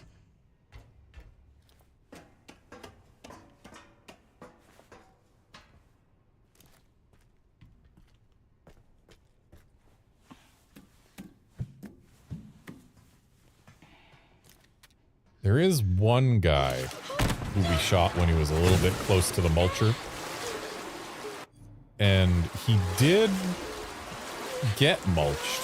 And I believe I heard him screaming, but I don't know for 100% certain that he did not die to my bullet. Because if I got, say, a critical headshot, then we might have been boned. But that's why we're going to save in a separate file, and also why we're going to, again, pay attention to whether we get a ton of blood or not.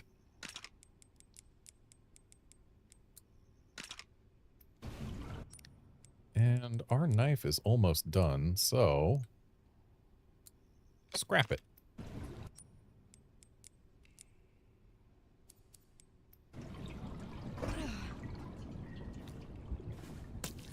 I missed that. Thankfully, I can look at the playback to confirm whether it was a ton or not.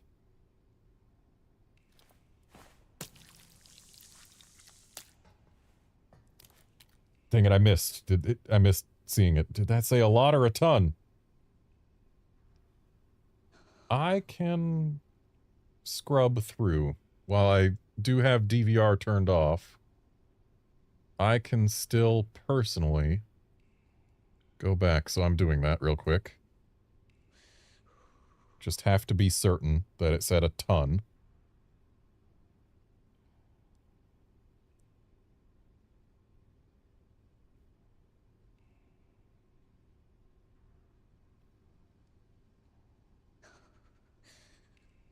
It said a lot, which means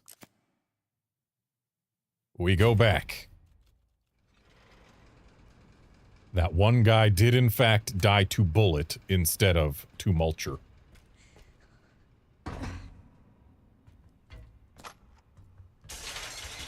What?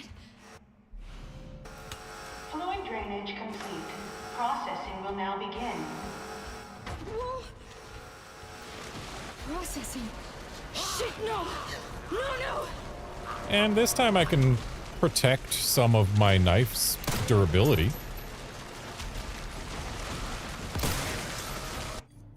We go again.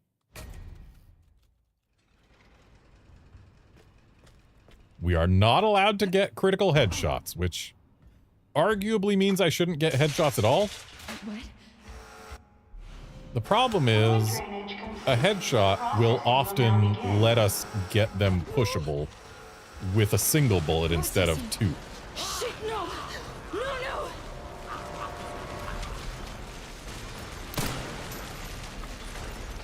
And yet that guy did not become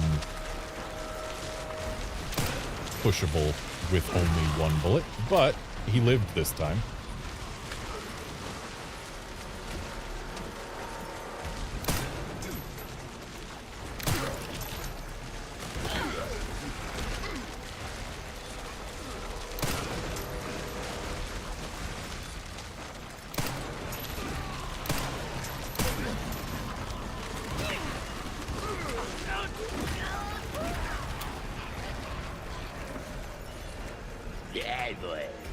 Which way?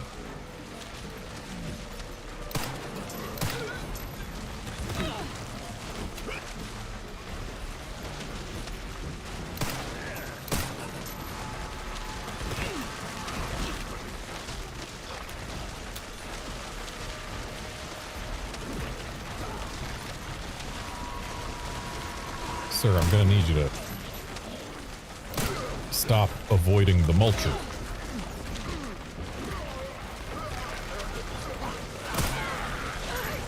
Fine, have the knife.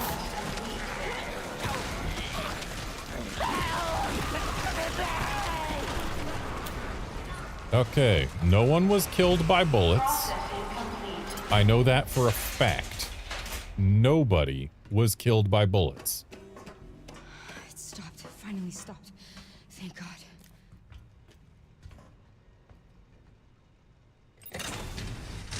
Last one. Now to free Emily and get out of this place.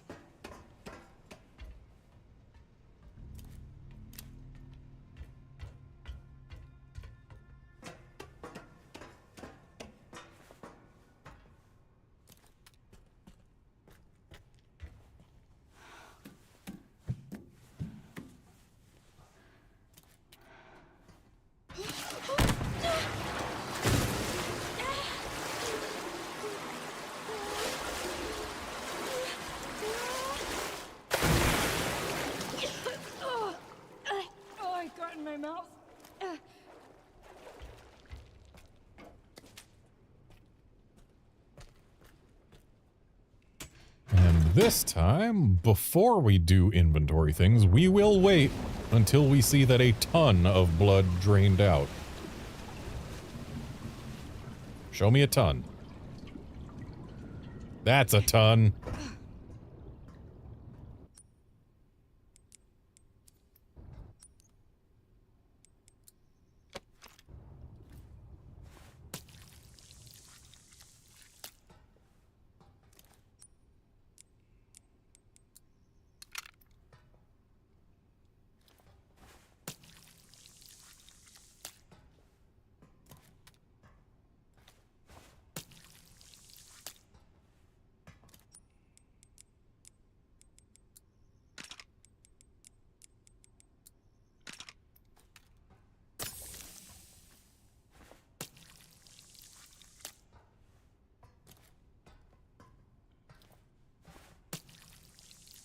Yeah, Outlander, 2,000 pounds of blood is impressive, but when you consider how much blood must be in the 15 minutes worth of corpses that came in here, maybe it's not so surprising. And we still are leaving 10 blood on the floor. Thankfully, we know there's a scrap right at the top of this elevator. So I can grab that, make some bullets, and then come back down and grab that 10 blood.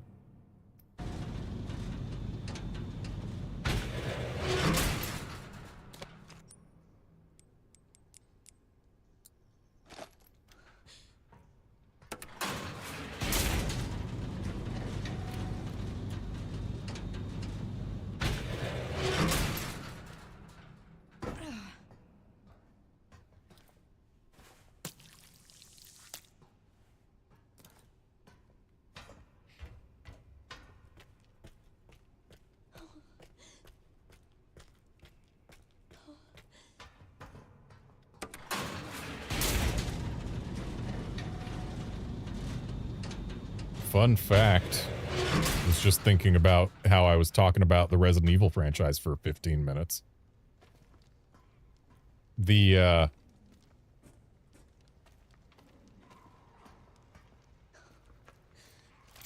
Cool, we can get him before he blisters this time.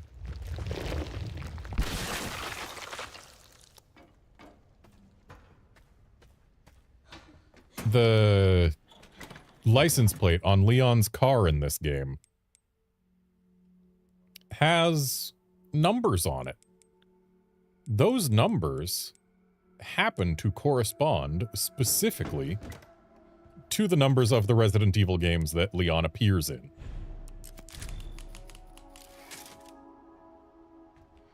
I don't recall the order they are in on the license plate, but I believe it goes in descending order, so 9642. And yet, the license plate does not say Gaiden on it anywhere.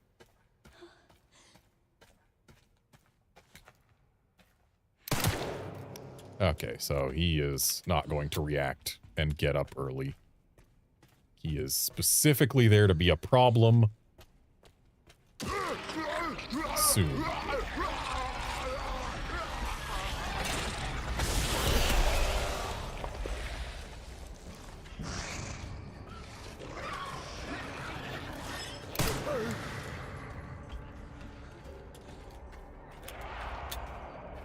Wrong way.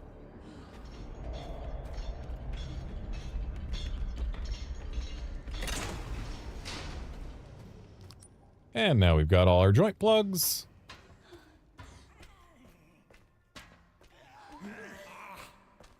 So it is time to say goodbye to this basement. And once we have said goodbye to this basement, we'll be able to actually do more steps towards the final puzzle.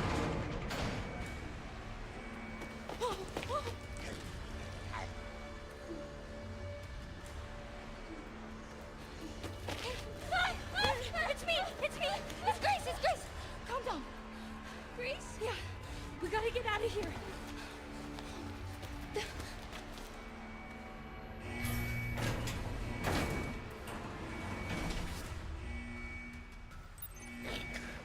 Hold on tight. I'm scared. Why is it so loud? You know, it's kind of funny. Just don't let go. If we hadn't... or if we had moved that out of the way of the elevator, then the doors would be closed and we would have been completely boned here. So maybe it's a good thing the game didn't let us move that early.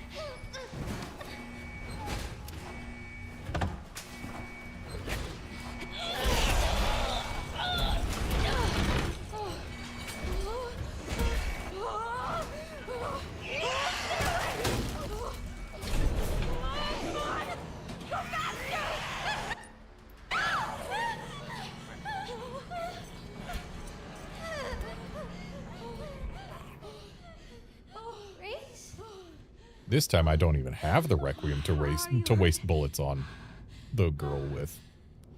I'm okay. That's good. Good, Emily.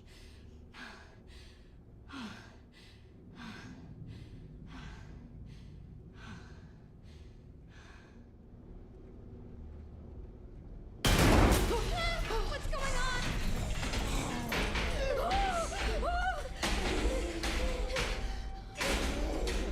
I really wish her hands didn't look like they were sliding along the wall there.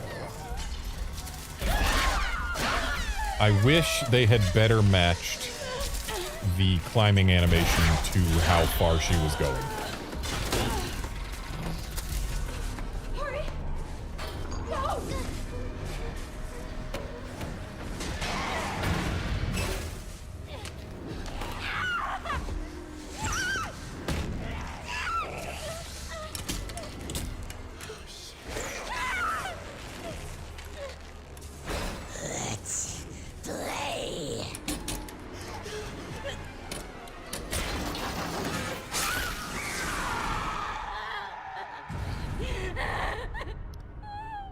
They spend too long pretending that Grace lost a leg here.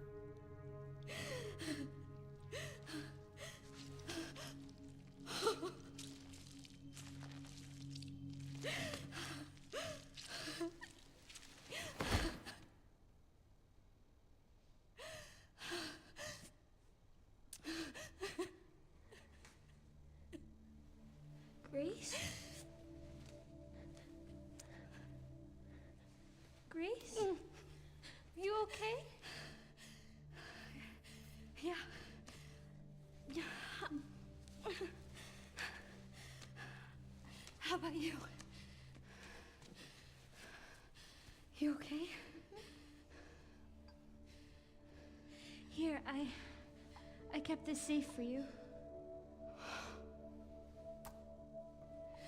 Thank you.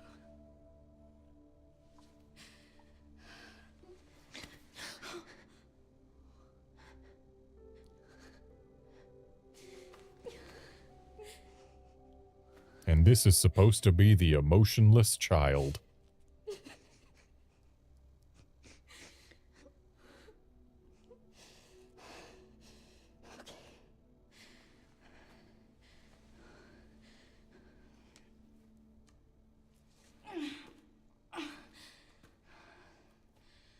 Let's go.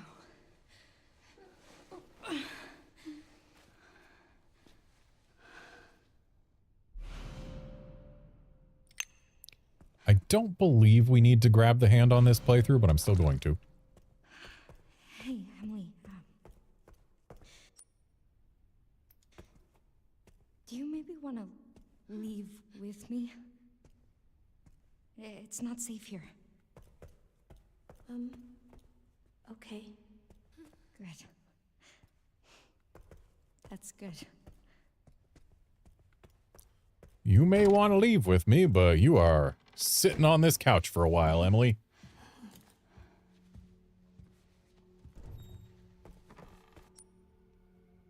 So... Oh, I need to grab my lockpick.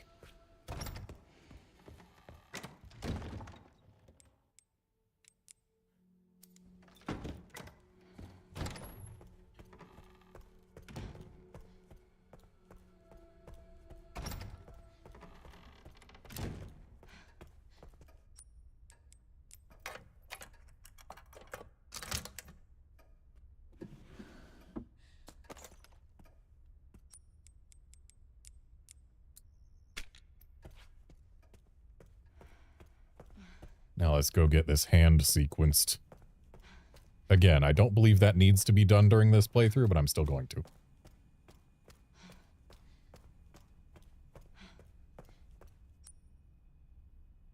Oh, this is just locked forever, so... There's some blood that we're never going to get. Not to mention a blister that we're never going to unblister.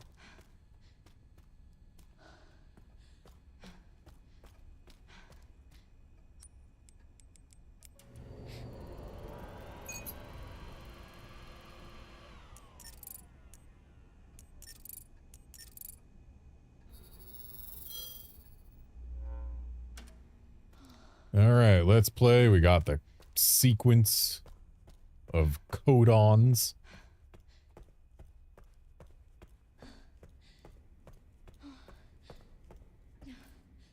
Got some blood from a blister that Leon delegged. Or no, he didn't deleg it. He just killed it. Whatever. And he killed it before we realized how easy it is to get rid of a blister with just 2 shotgun shells.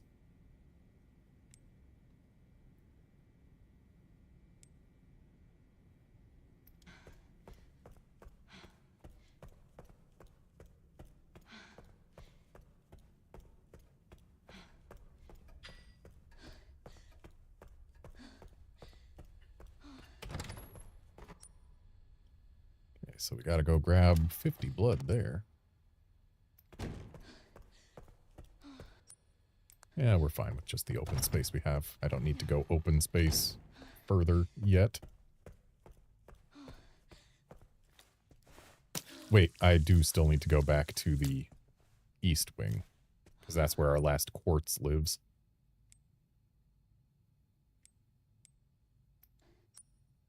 I've got room for exactly that 40 blood. Fastest way to the chairman's office is actually to go back to the central hall and upstairs.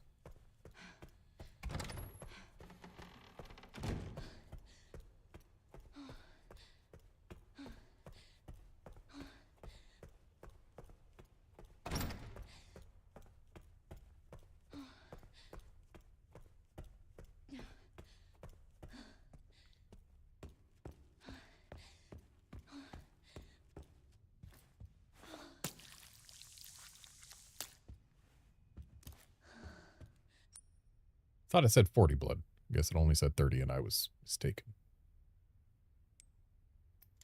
Whatever.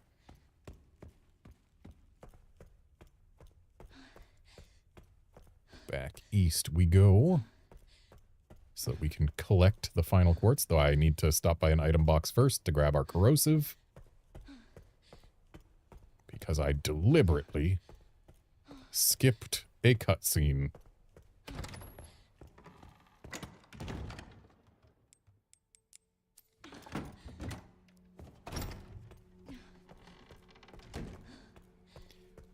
Amusingly, the speedrun does not skip that cutscene because A, cutscenes don't take time on your timer for the game, and B, they're skippable, so they take no time,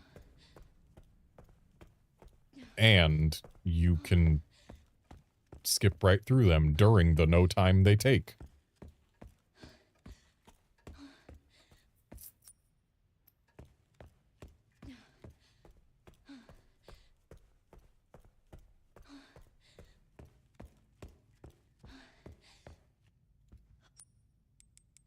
So, corrode that. How very convenient that the corrosive only corrodes the lock and not the wood or the thing the lock is holding. The corrosive must be very lock-coded. Okay, so Moon Sun. Star Sun, Moon Sun.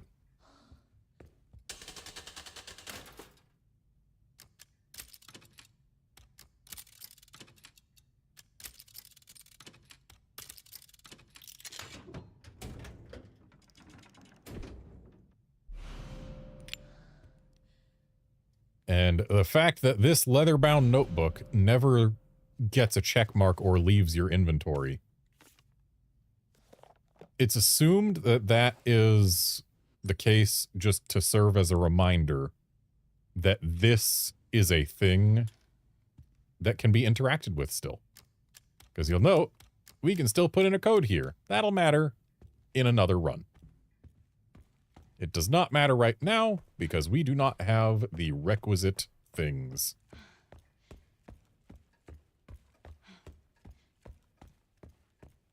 But remember, G equals sun. And we do have our codon sequence, which has some G's in it. We do not yet have the secrets required for the other things. I mean, one of them we do. Because it's in our files.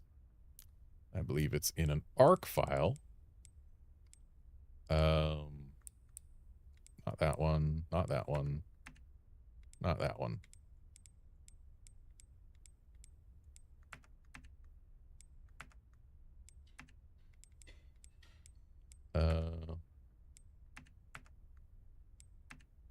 Where is it? Is it not ARC? Is it Raccoon City instead?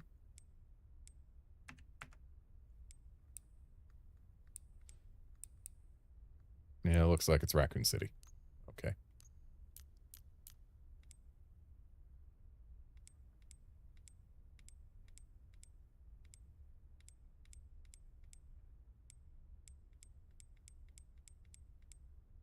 Where is it?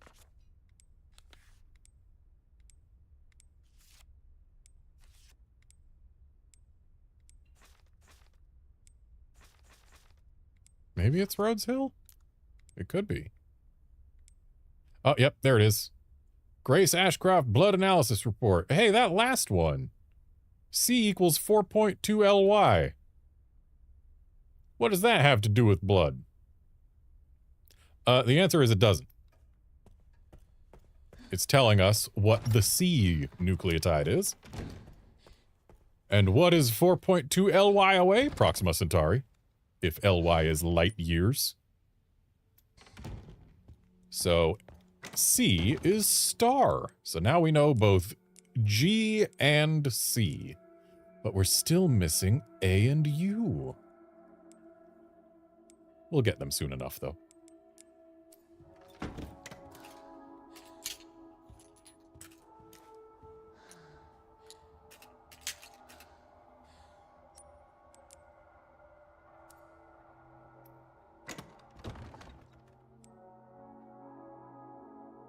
I do not need to save right now.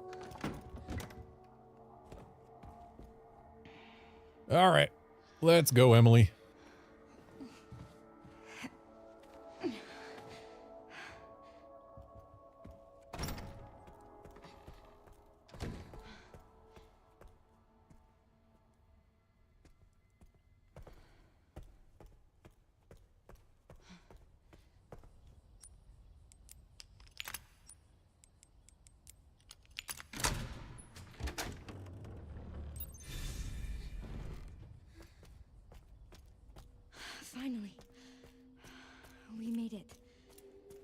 We did it. Emily? Are you alright? Emily? I don't know. Well, let's just... we need to keep moving, okay? Emily? Okay. We do like us an herb.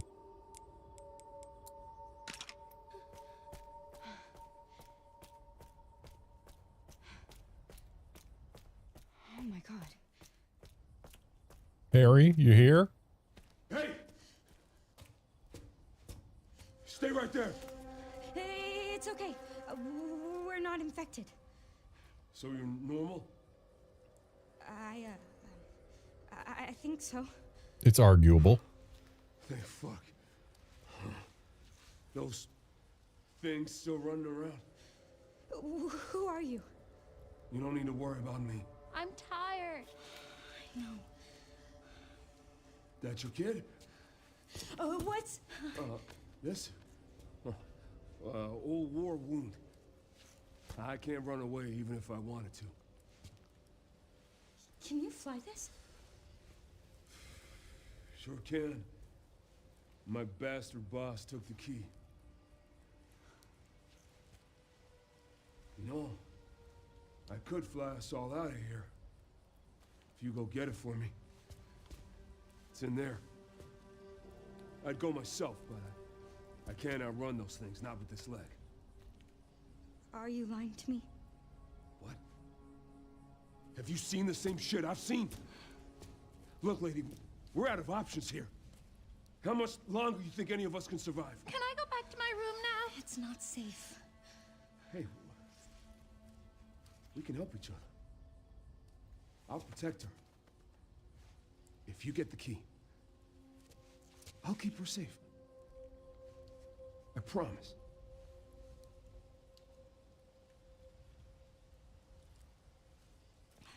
It's a deal.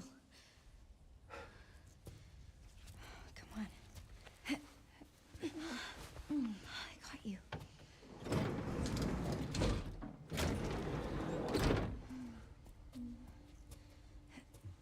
Ready? Ooh, I just realized there's something I forgot to do. Thankfully, there's still time to do it. No. Come on. Gotta strap you in. Oh, I'm Grace, by the way. This is Emily. Harry. Thank you, Harry. No problem. I'll be right back.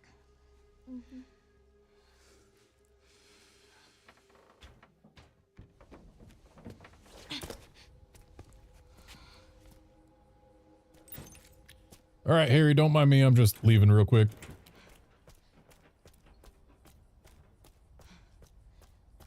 You know, they made Harry seem all sus, but we know now that he was telling the truth. His boss was in that building, and he did have the helicopter key.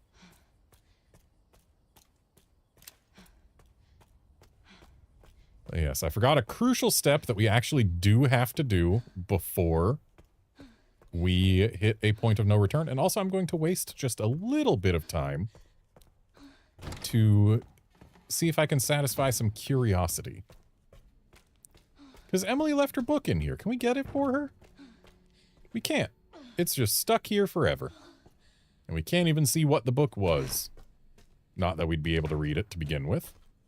And this doll continues to be not useful to us in any way.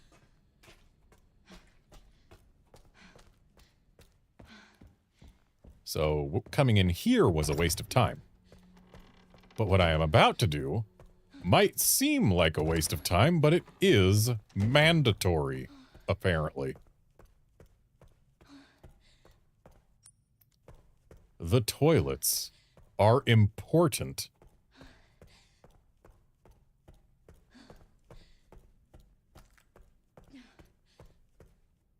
Again, supposedly one of the smears looks kind of like an 8. And that's supposed to be a hint that we have to flush a toilet 8 times. 1, 2,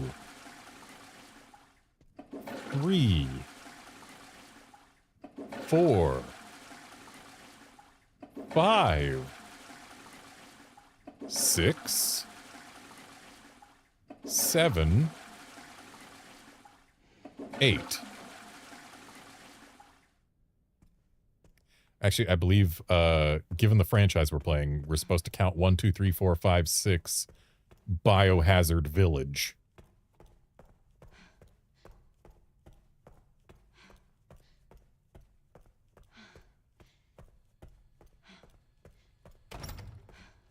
Though if we're counting in Japanese, then instead of saying Biohazard for 7, we would say Resident Evil.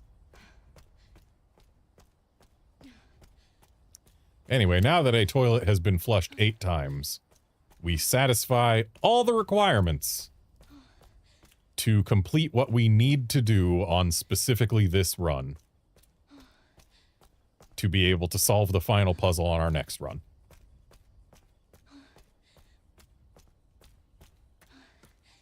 There are still 2 more things that we technically need to do in order to get clues on how to properly input the code. But those will happily wait. And I mean, we could just never do them because I already know what they are. But, yeah. Okay, so let us... Please, just let it be in here. Grab the best item in the game. We love it. It turns out it is crucial.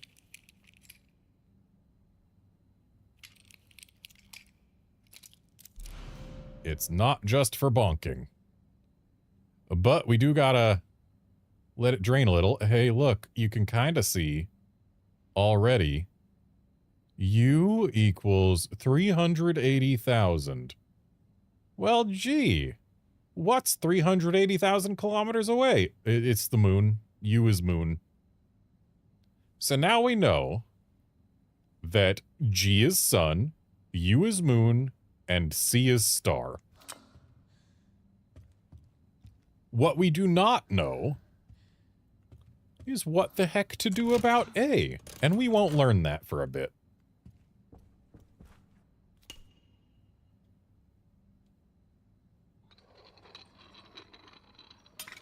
In fact, we won't learn it until after it becomes impossible to solve the puzzle on this run. Not that we'd be able to solve it on this run anyway, because we're not going to get a key item that we need until after it becomes impossible to solve the puzzle on this run. Oh, I see.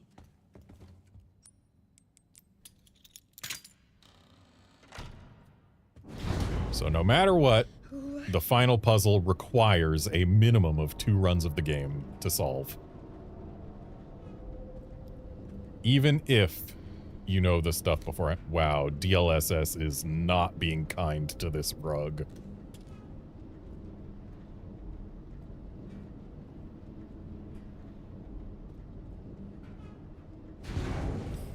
Yeah, DLSS didn't know what to do about the rug being a similar tone to the wall when the wall was going up, so it was making the rug look like it was going up too.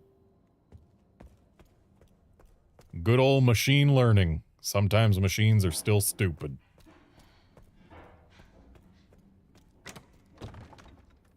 We haven't accomplished much since our last save, but I still feel like dropping 1 here. We do have plenty of ink ribbons to spare, so it's not like I'm going to be cheating myself out of a later save.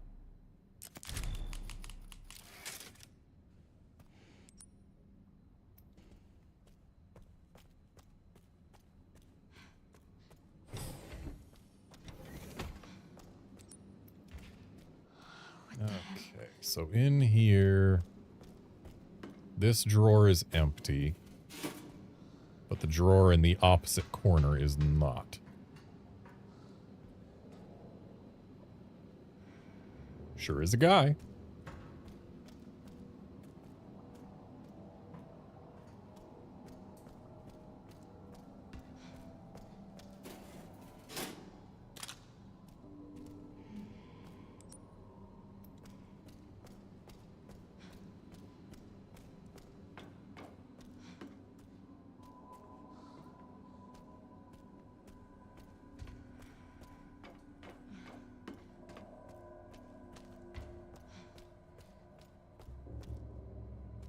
Someone used this to splat a zombie here. Using a whole canister on one zombie is a little wasteful, though.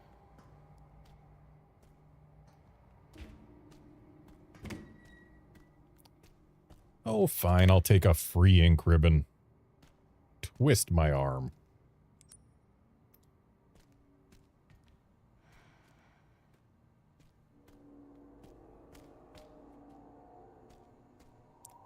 And I'll take a helicopter key. Found you. And I will authorize myself to leave the room.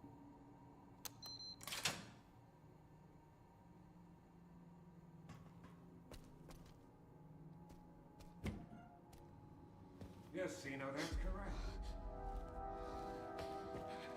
All tests have come back positive. I can confirm that she is indeed the one that we've been searching for.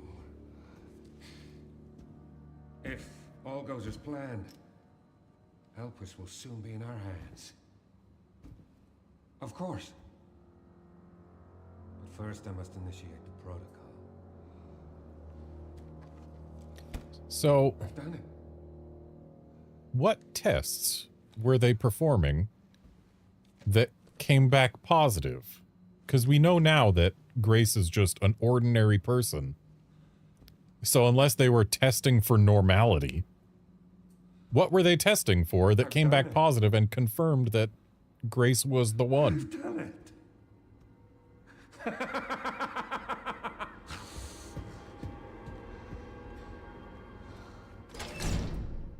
That little snort after the laugh just makes it. The self-destruct protocol has been initiated. All staff Shit. initiated. All staff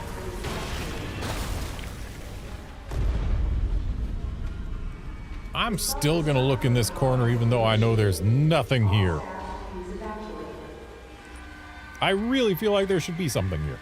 I repeat, all staff please evacuate. The self-destruct And fine, I'll drop another save here. They did give us an ink ribbon specifically for it. protocol has been initiated. Unlocking disposal tanks. So, now there should be more blood than we have ever seen before coming out of here.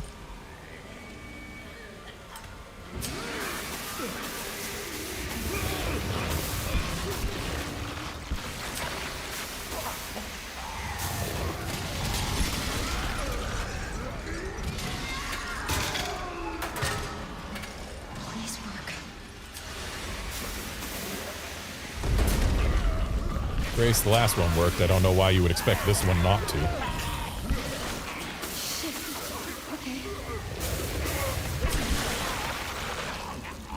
Okay. Did they explode on me or did they hit me?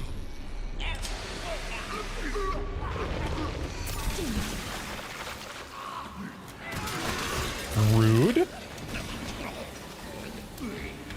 Where's our nearest? There it is.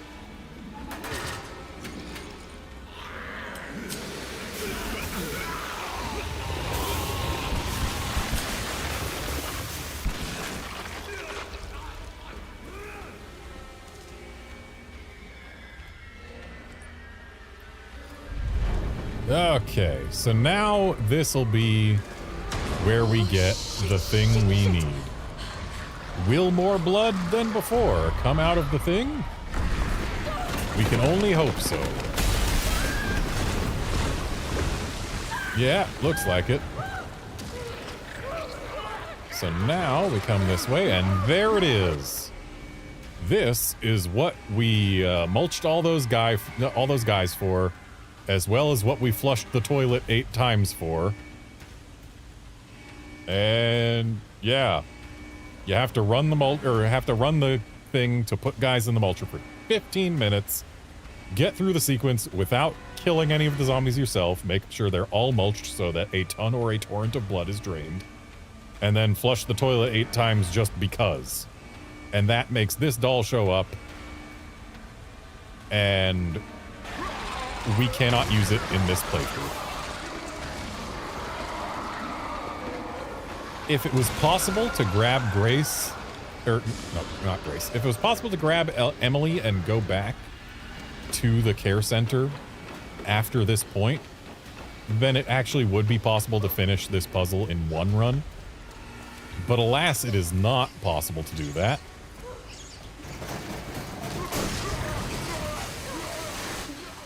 And thus, we got the doll here, and we just have to take advantage of the fact that when we put her in an item box, she will still be there in the next run.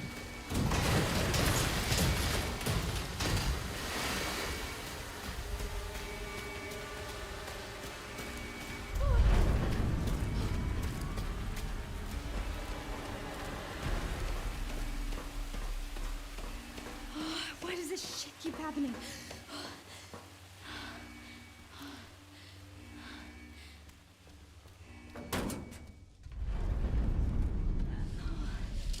I made it. Okay. I'm coming back.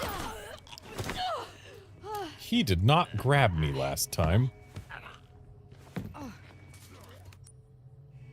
But that's fine. We are okay.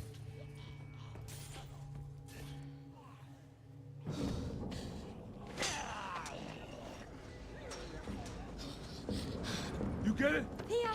Yep, I got the doll. Oh my god. What the fuck did you do? Grace? Grace, what's happening? It's okay, Emily. I'm here. Emily, it's gonna get a little bumpy. I'm right next to you. No, lady, I'm gonna need you up front. No, it's okay. I'm all right. Come on, come on, come on. Oh, there are so many of them. Strap in.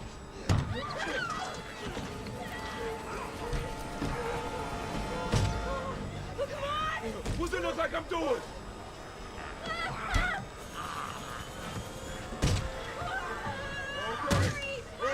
No shit!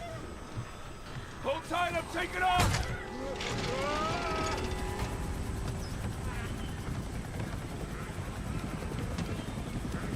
Really wish they didn't make it so very, very clear that every one of those zombies had voided their bowels.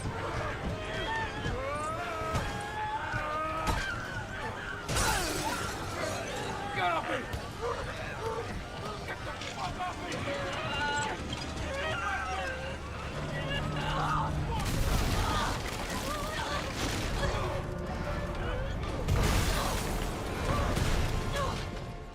Bye, Harry.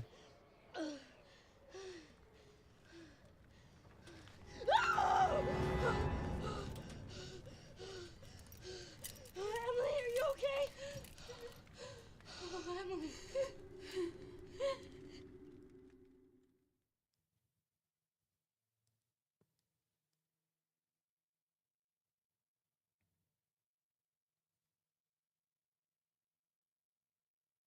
Now to learn, will they give Leon a free rifle? Or does he have to buy one? Grace. What's she got to do with this?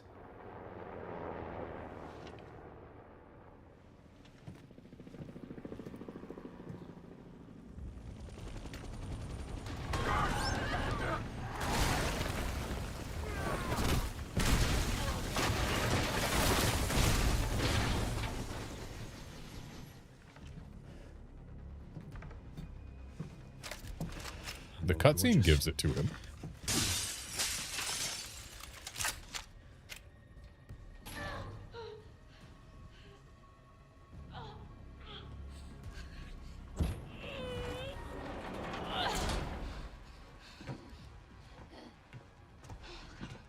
Come on, Emily.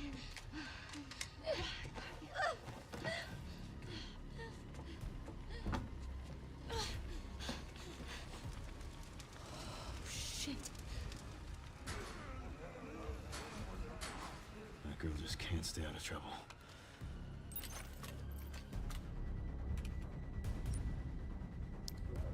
He put it away and now it's gone. Sherry, Grace is still here. The FBI agent. Yeah. Found some files on Victor's computer.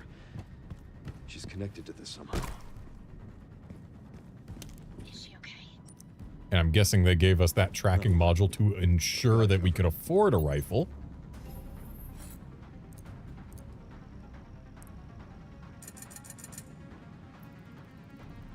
Because, hey, would you look at that? It gave us exactly enough to afford specifically this rifle.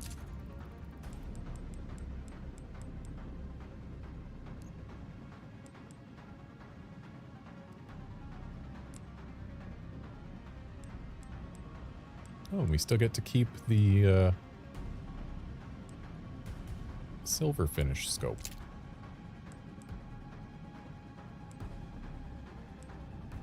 And I would like to reload more smoothly, so can't afford much for this, but we can afford that.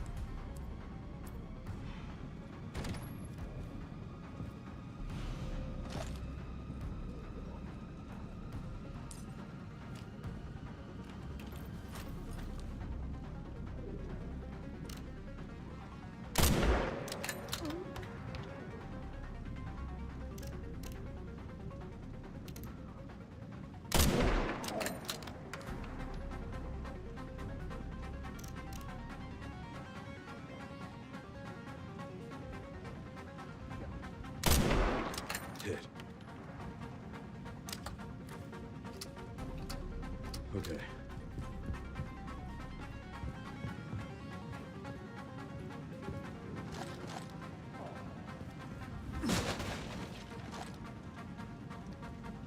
If they're gonna give us a tracking module that is worth exactly as much as the rifle, they could have just given us the rifle instead of making us buy it, but I guess this way we get to choose which rifle we want.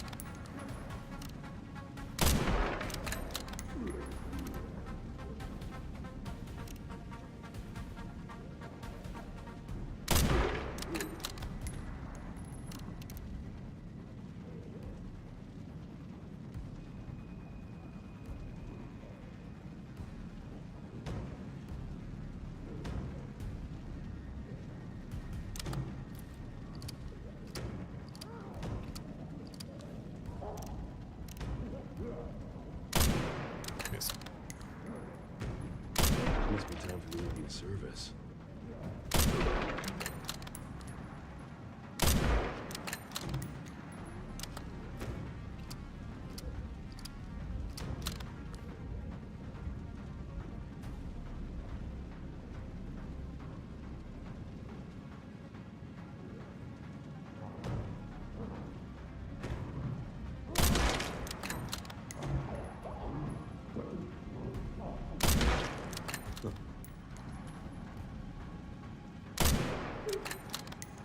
Did I seriously miss the zombie?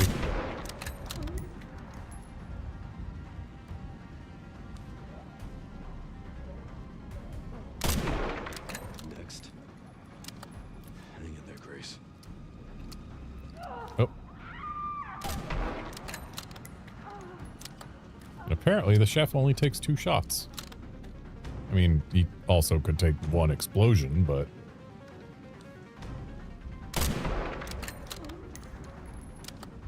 And she's in.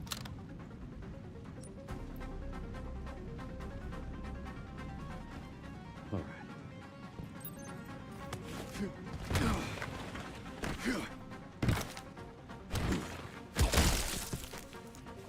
Excuse me. Was that guy coming from a door that's not even open? I mean, I guess they all were. The chef came from here too.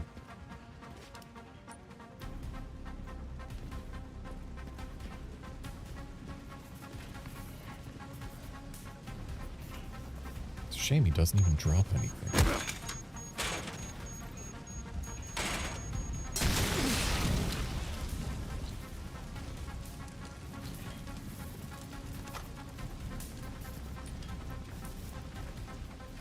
Okay, wasn't there an herb somewhere around here?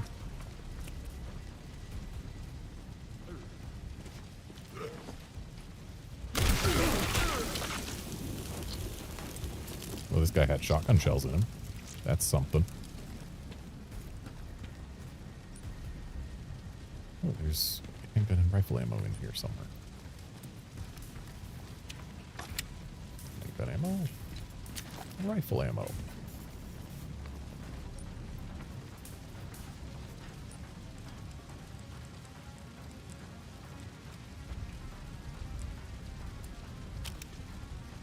We are making a stacked hand grenade for a reason.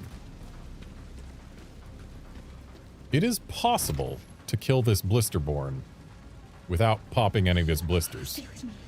And popping its blisters are what makes extra zombies spawn in. Leon! Wishy. Oh, this is Emily. Then again, Help me, I can't stop the bleeding. Hey, look at me. We're gonna be okay. Yeah? if we Stay do here. get more zombies to That should spawn be the in, way then to we the water treatment plant. get more It's a way credits. out. Let's go.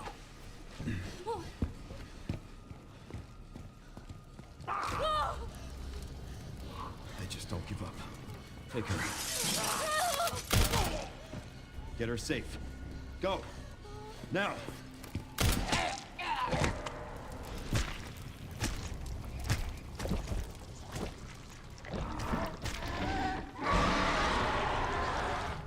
I'll keep our friends busy. Strat is apparently you throw that. Then you melee, except you don't melee because melee does that. Right, you're supposed to throw that and then grab these. And then you throw this.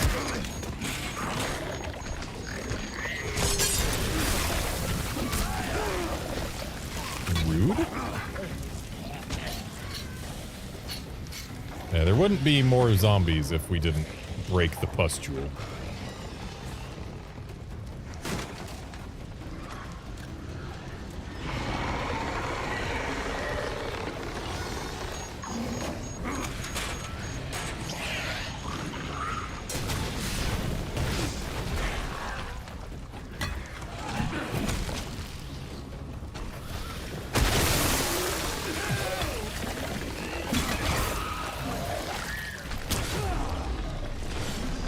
Hey, Leon, maybe you hit the wrong enemy there, huh?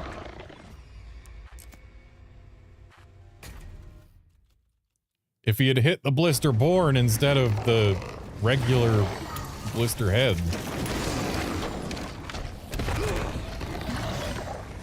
then he would have been fine. Also, I exploded myself like a genius.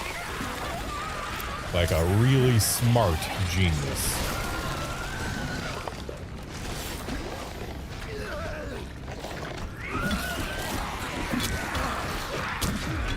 Hey, can we not for just a sec?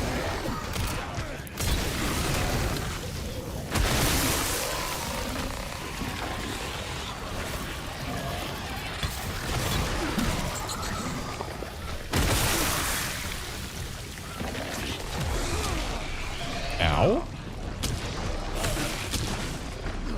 Hey, Leon. Hey, Leon. Oh, you're dead. Yeah, that wasn't a good situation I put myself into. You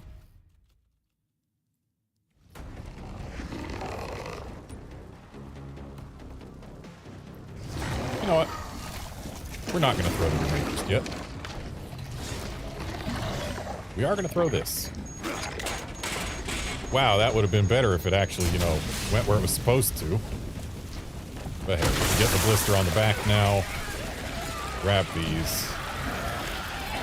Got them both. We can mutate others.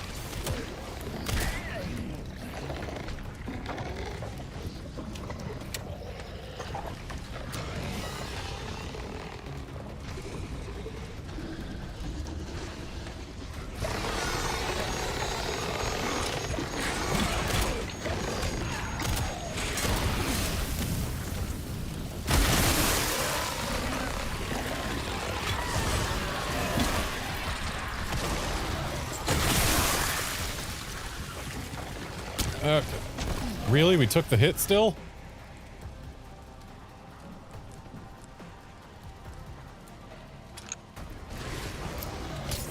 Well, we have 3 full heals to work with.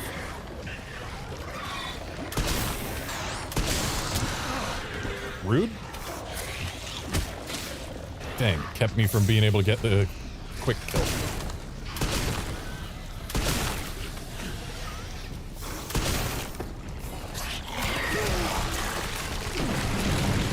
We got Mr. Guy over here coming in from off screen.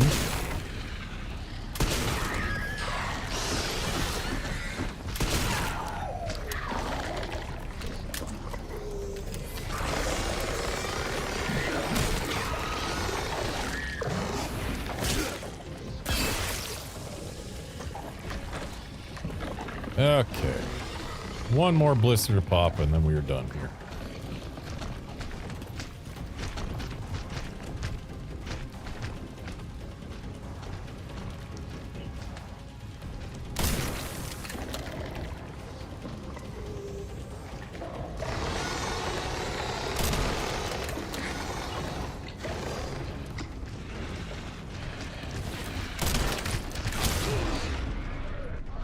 I tried to parry that. Did not succeed.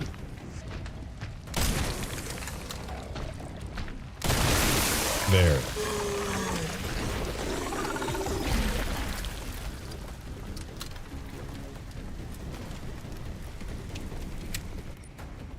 And I left no items behind.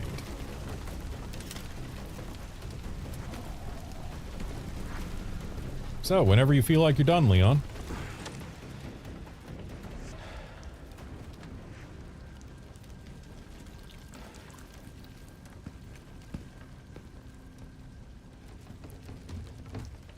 Yeah, the section is easier if you do use appropriate strategy to not pop any blisters. I believe it's you throw the grenade, you fire rifle shots into his head until you're empty, then you go and throw the first explodey thing at him. Use the time he's stunned to go to the second explodey thing. Shoot him in the head with the pistol while you can. Throw second explodey thing, and then like a couple more pistol shots takes him out. Keeps all the extra enemies from spawning in, which, I mean, that's something.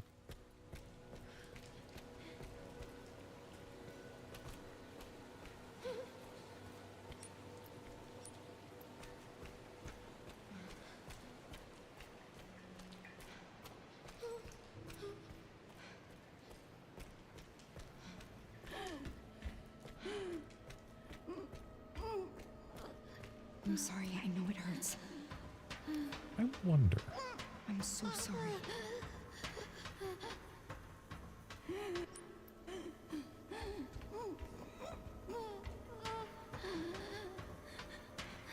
There's something I'm curious about, but we'll find out later.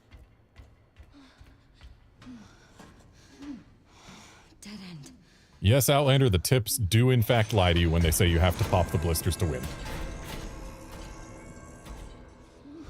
Can't let that thing hurt her. It's okay, Emily. It does take less ammo to deal with the Blisterborn if you pop the blisters. But it makes more zombies and blister heads, therefore, show up. Which arguably makes it take more ammo to get through the segment. Okay, so we've got an item box. Let's plop the doll in there. Grab this Requiem ammo. Grab this med injector. Grab this ink ribbon. Look at our health. We are at caution. Fix that. And then we'll use that ink ribbon that they just gave us. But after using that ink ribbon they just gave us, I am curious about something, and I'm going to find out. If I load this file, will the doll be in the box? Or does it have to be later? Okay, it has to be a new file. So we can't just load a save from a previous instance of the same file. It's only there when you start a new file.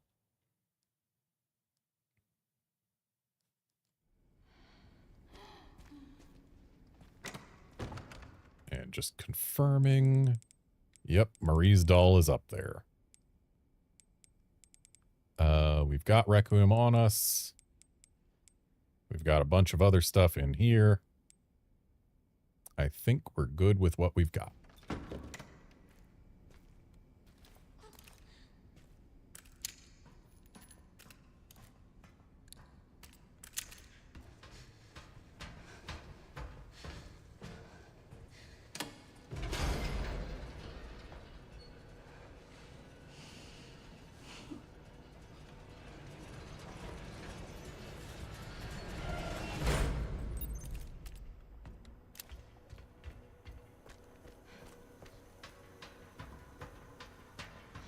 So now we poke this, but it doesn't open the skylight very much.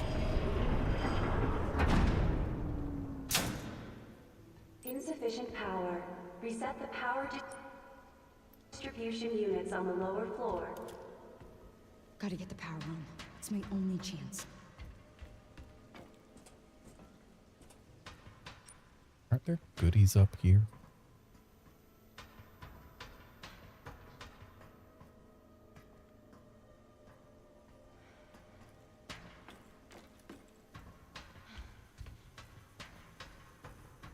Guess not.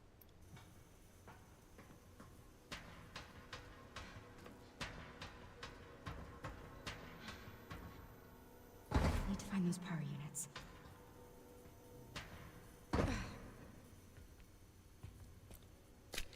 There's goodies right there. We don't mind free Requiem ammo. No, we don't.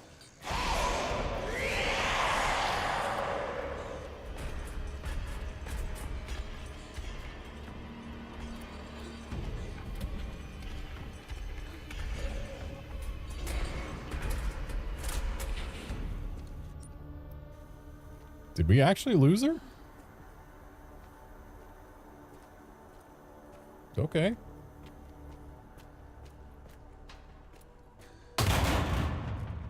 Of course.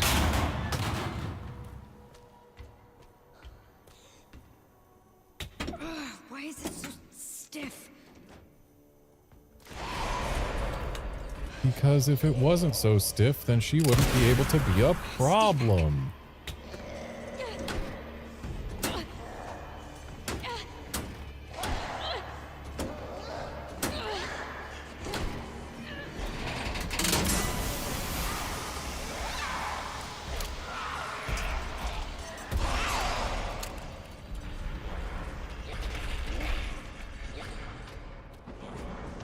Two to go.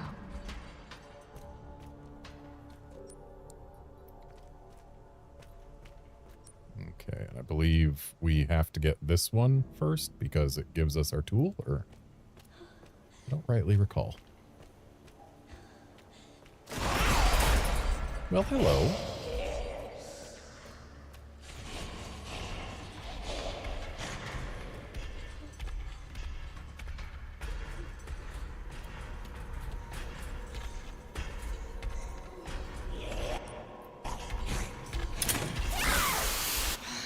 Die already.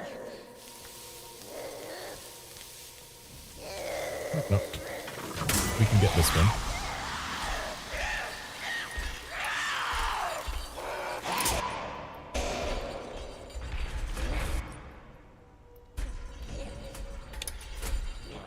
Only one more. And there's another Requiem bullet right here.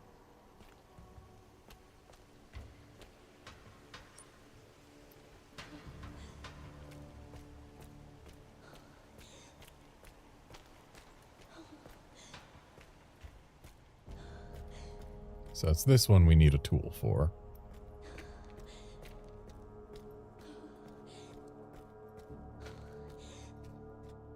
And there it is.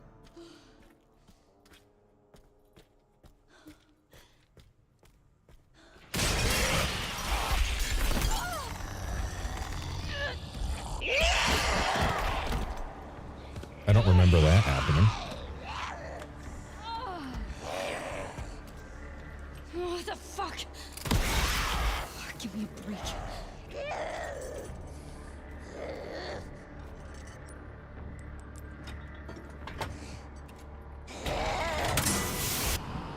Power has been successfully restored. Yeah, I feel like this part is a little bit too easy.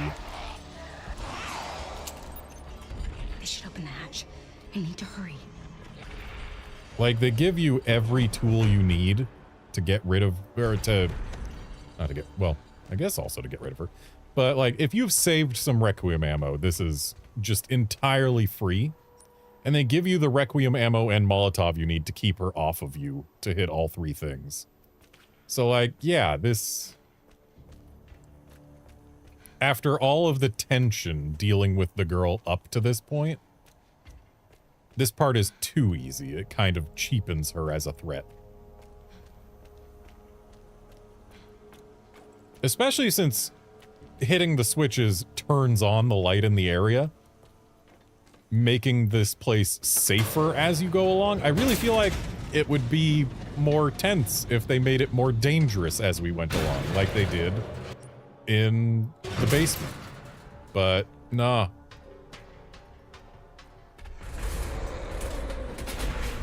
We're getting out of here. Get out of the fucking way. Close one. Come on. Open. Do I have to shoot? Shouldn't the sun be doing enough?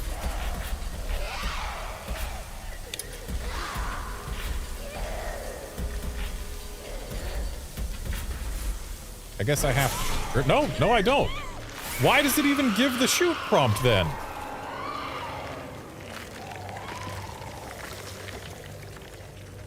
So it literally pops up a prompt that says, hey, please waste your Requiem ammo, please?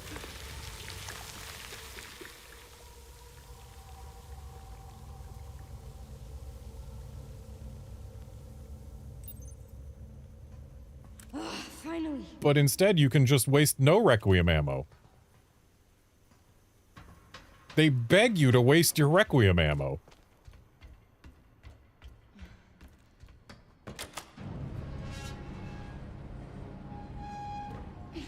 Emily, it's me.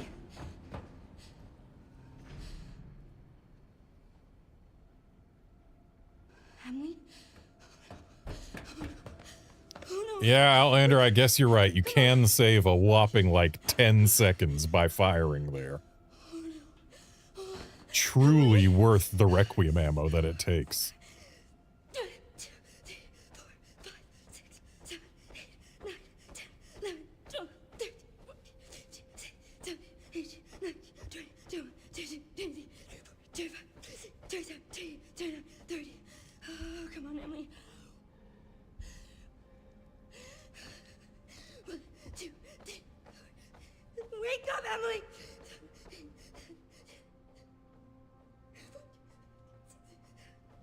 Come on!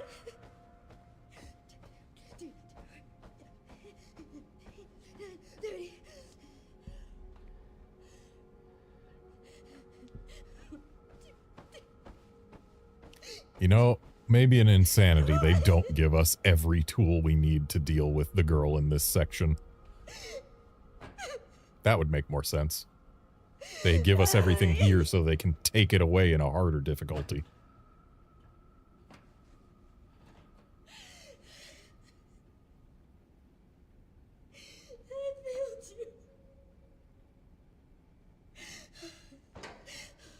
Emily, hi, it's me. I'm right here. You okay? You okay? She's not that okay.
So if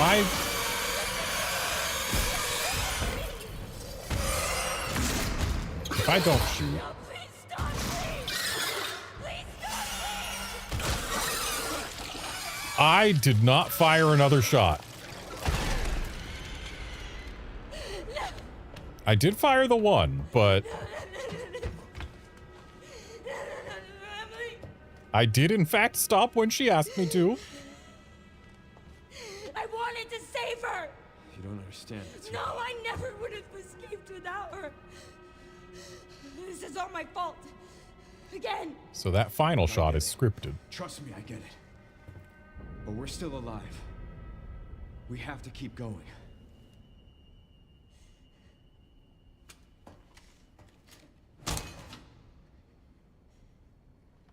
No. Grace. Well, hey, it's fully loaded. Unlike last time, where I did spend the bullets when they asked me to.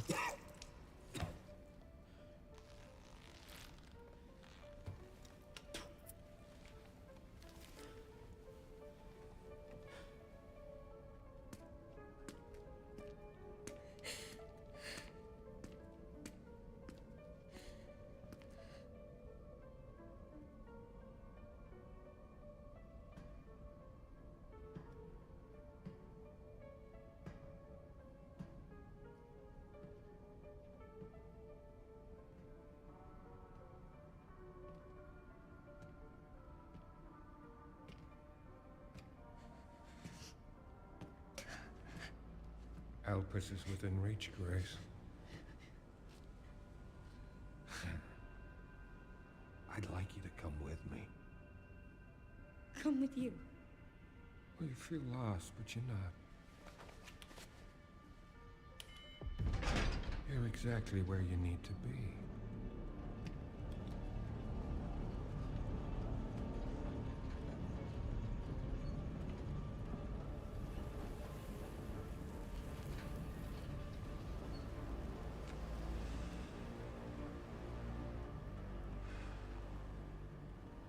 I've been waiting for you, Grace.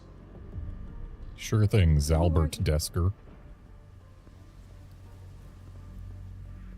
Raccoon City.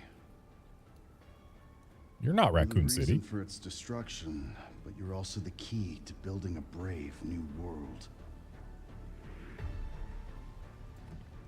You're the final piece. Let us show you your true purpose.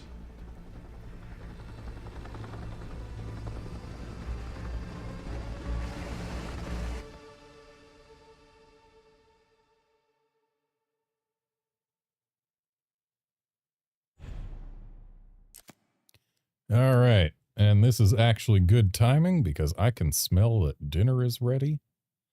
So I'm going to go ahead and call this a stream, and I will be back not tomorrow, but Friday, where hopefully we'll actually manage to finish this run. It might take 2 more streams given the typical stream duration, but I'll try and see if I can get it done in one.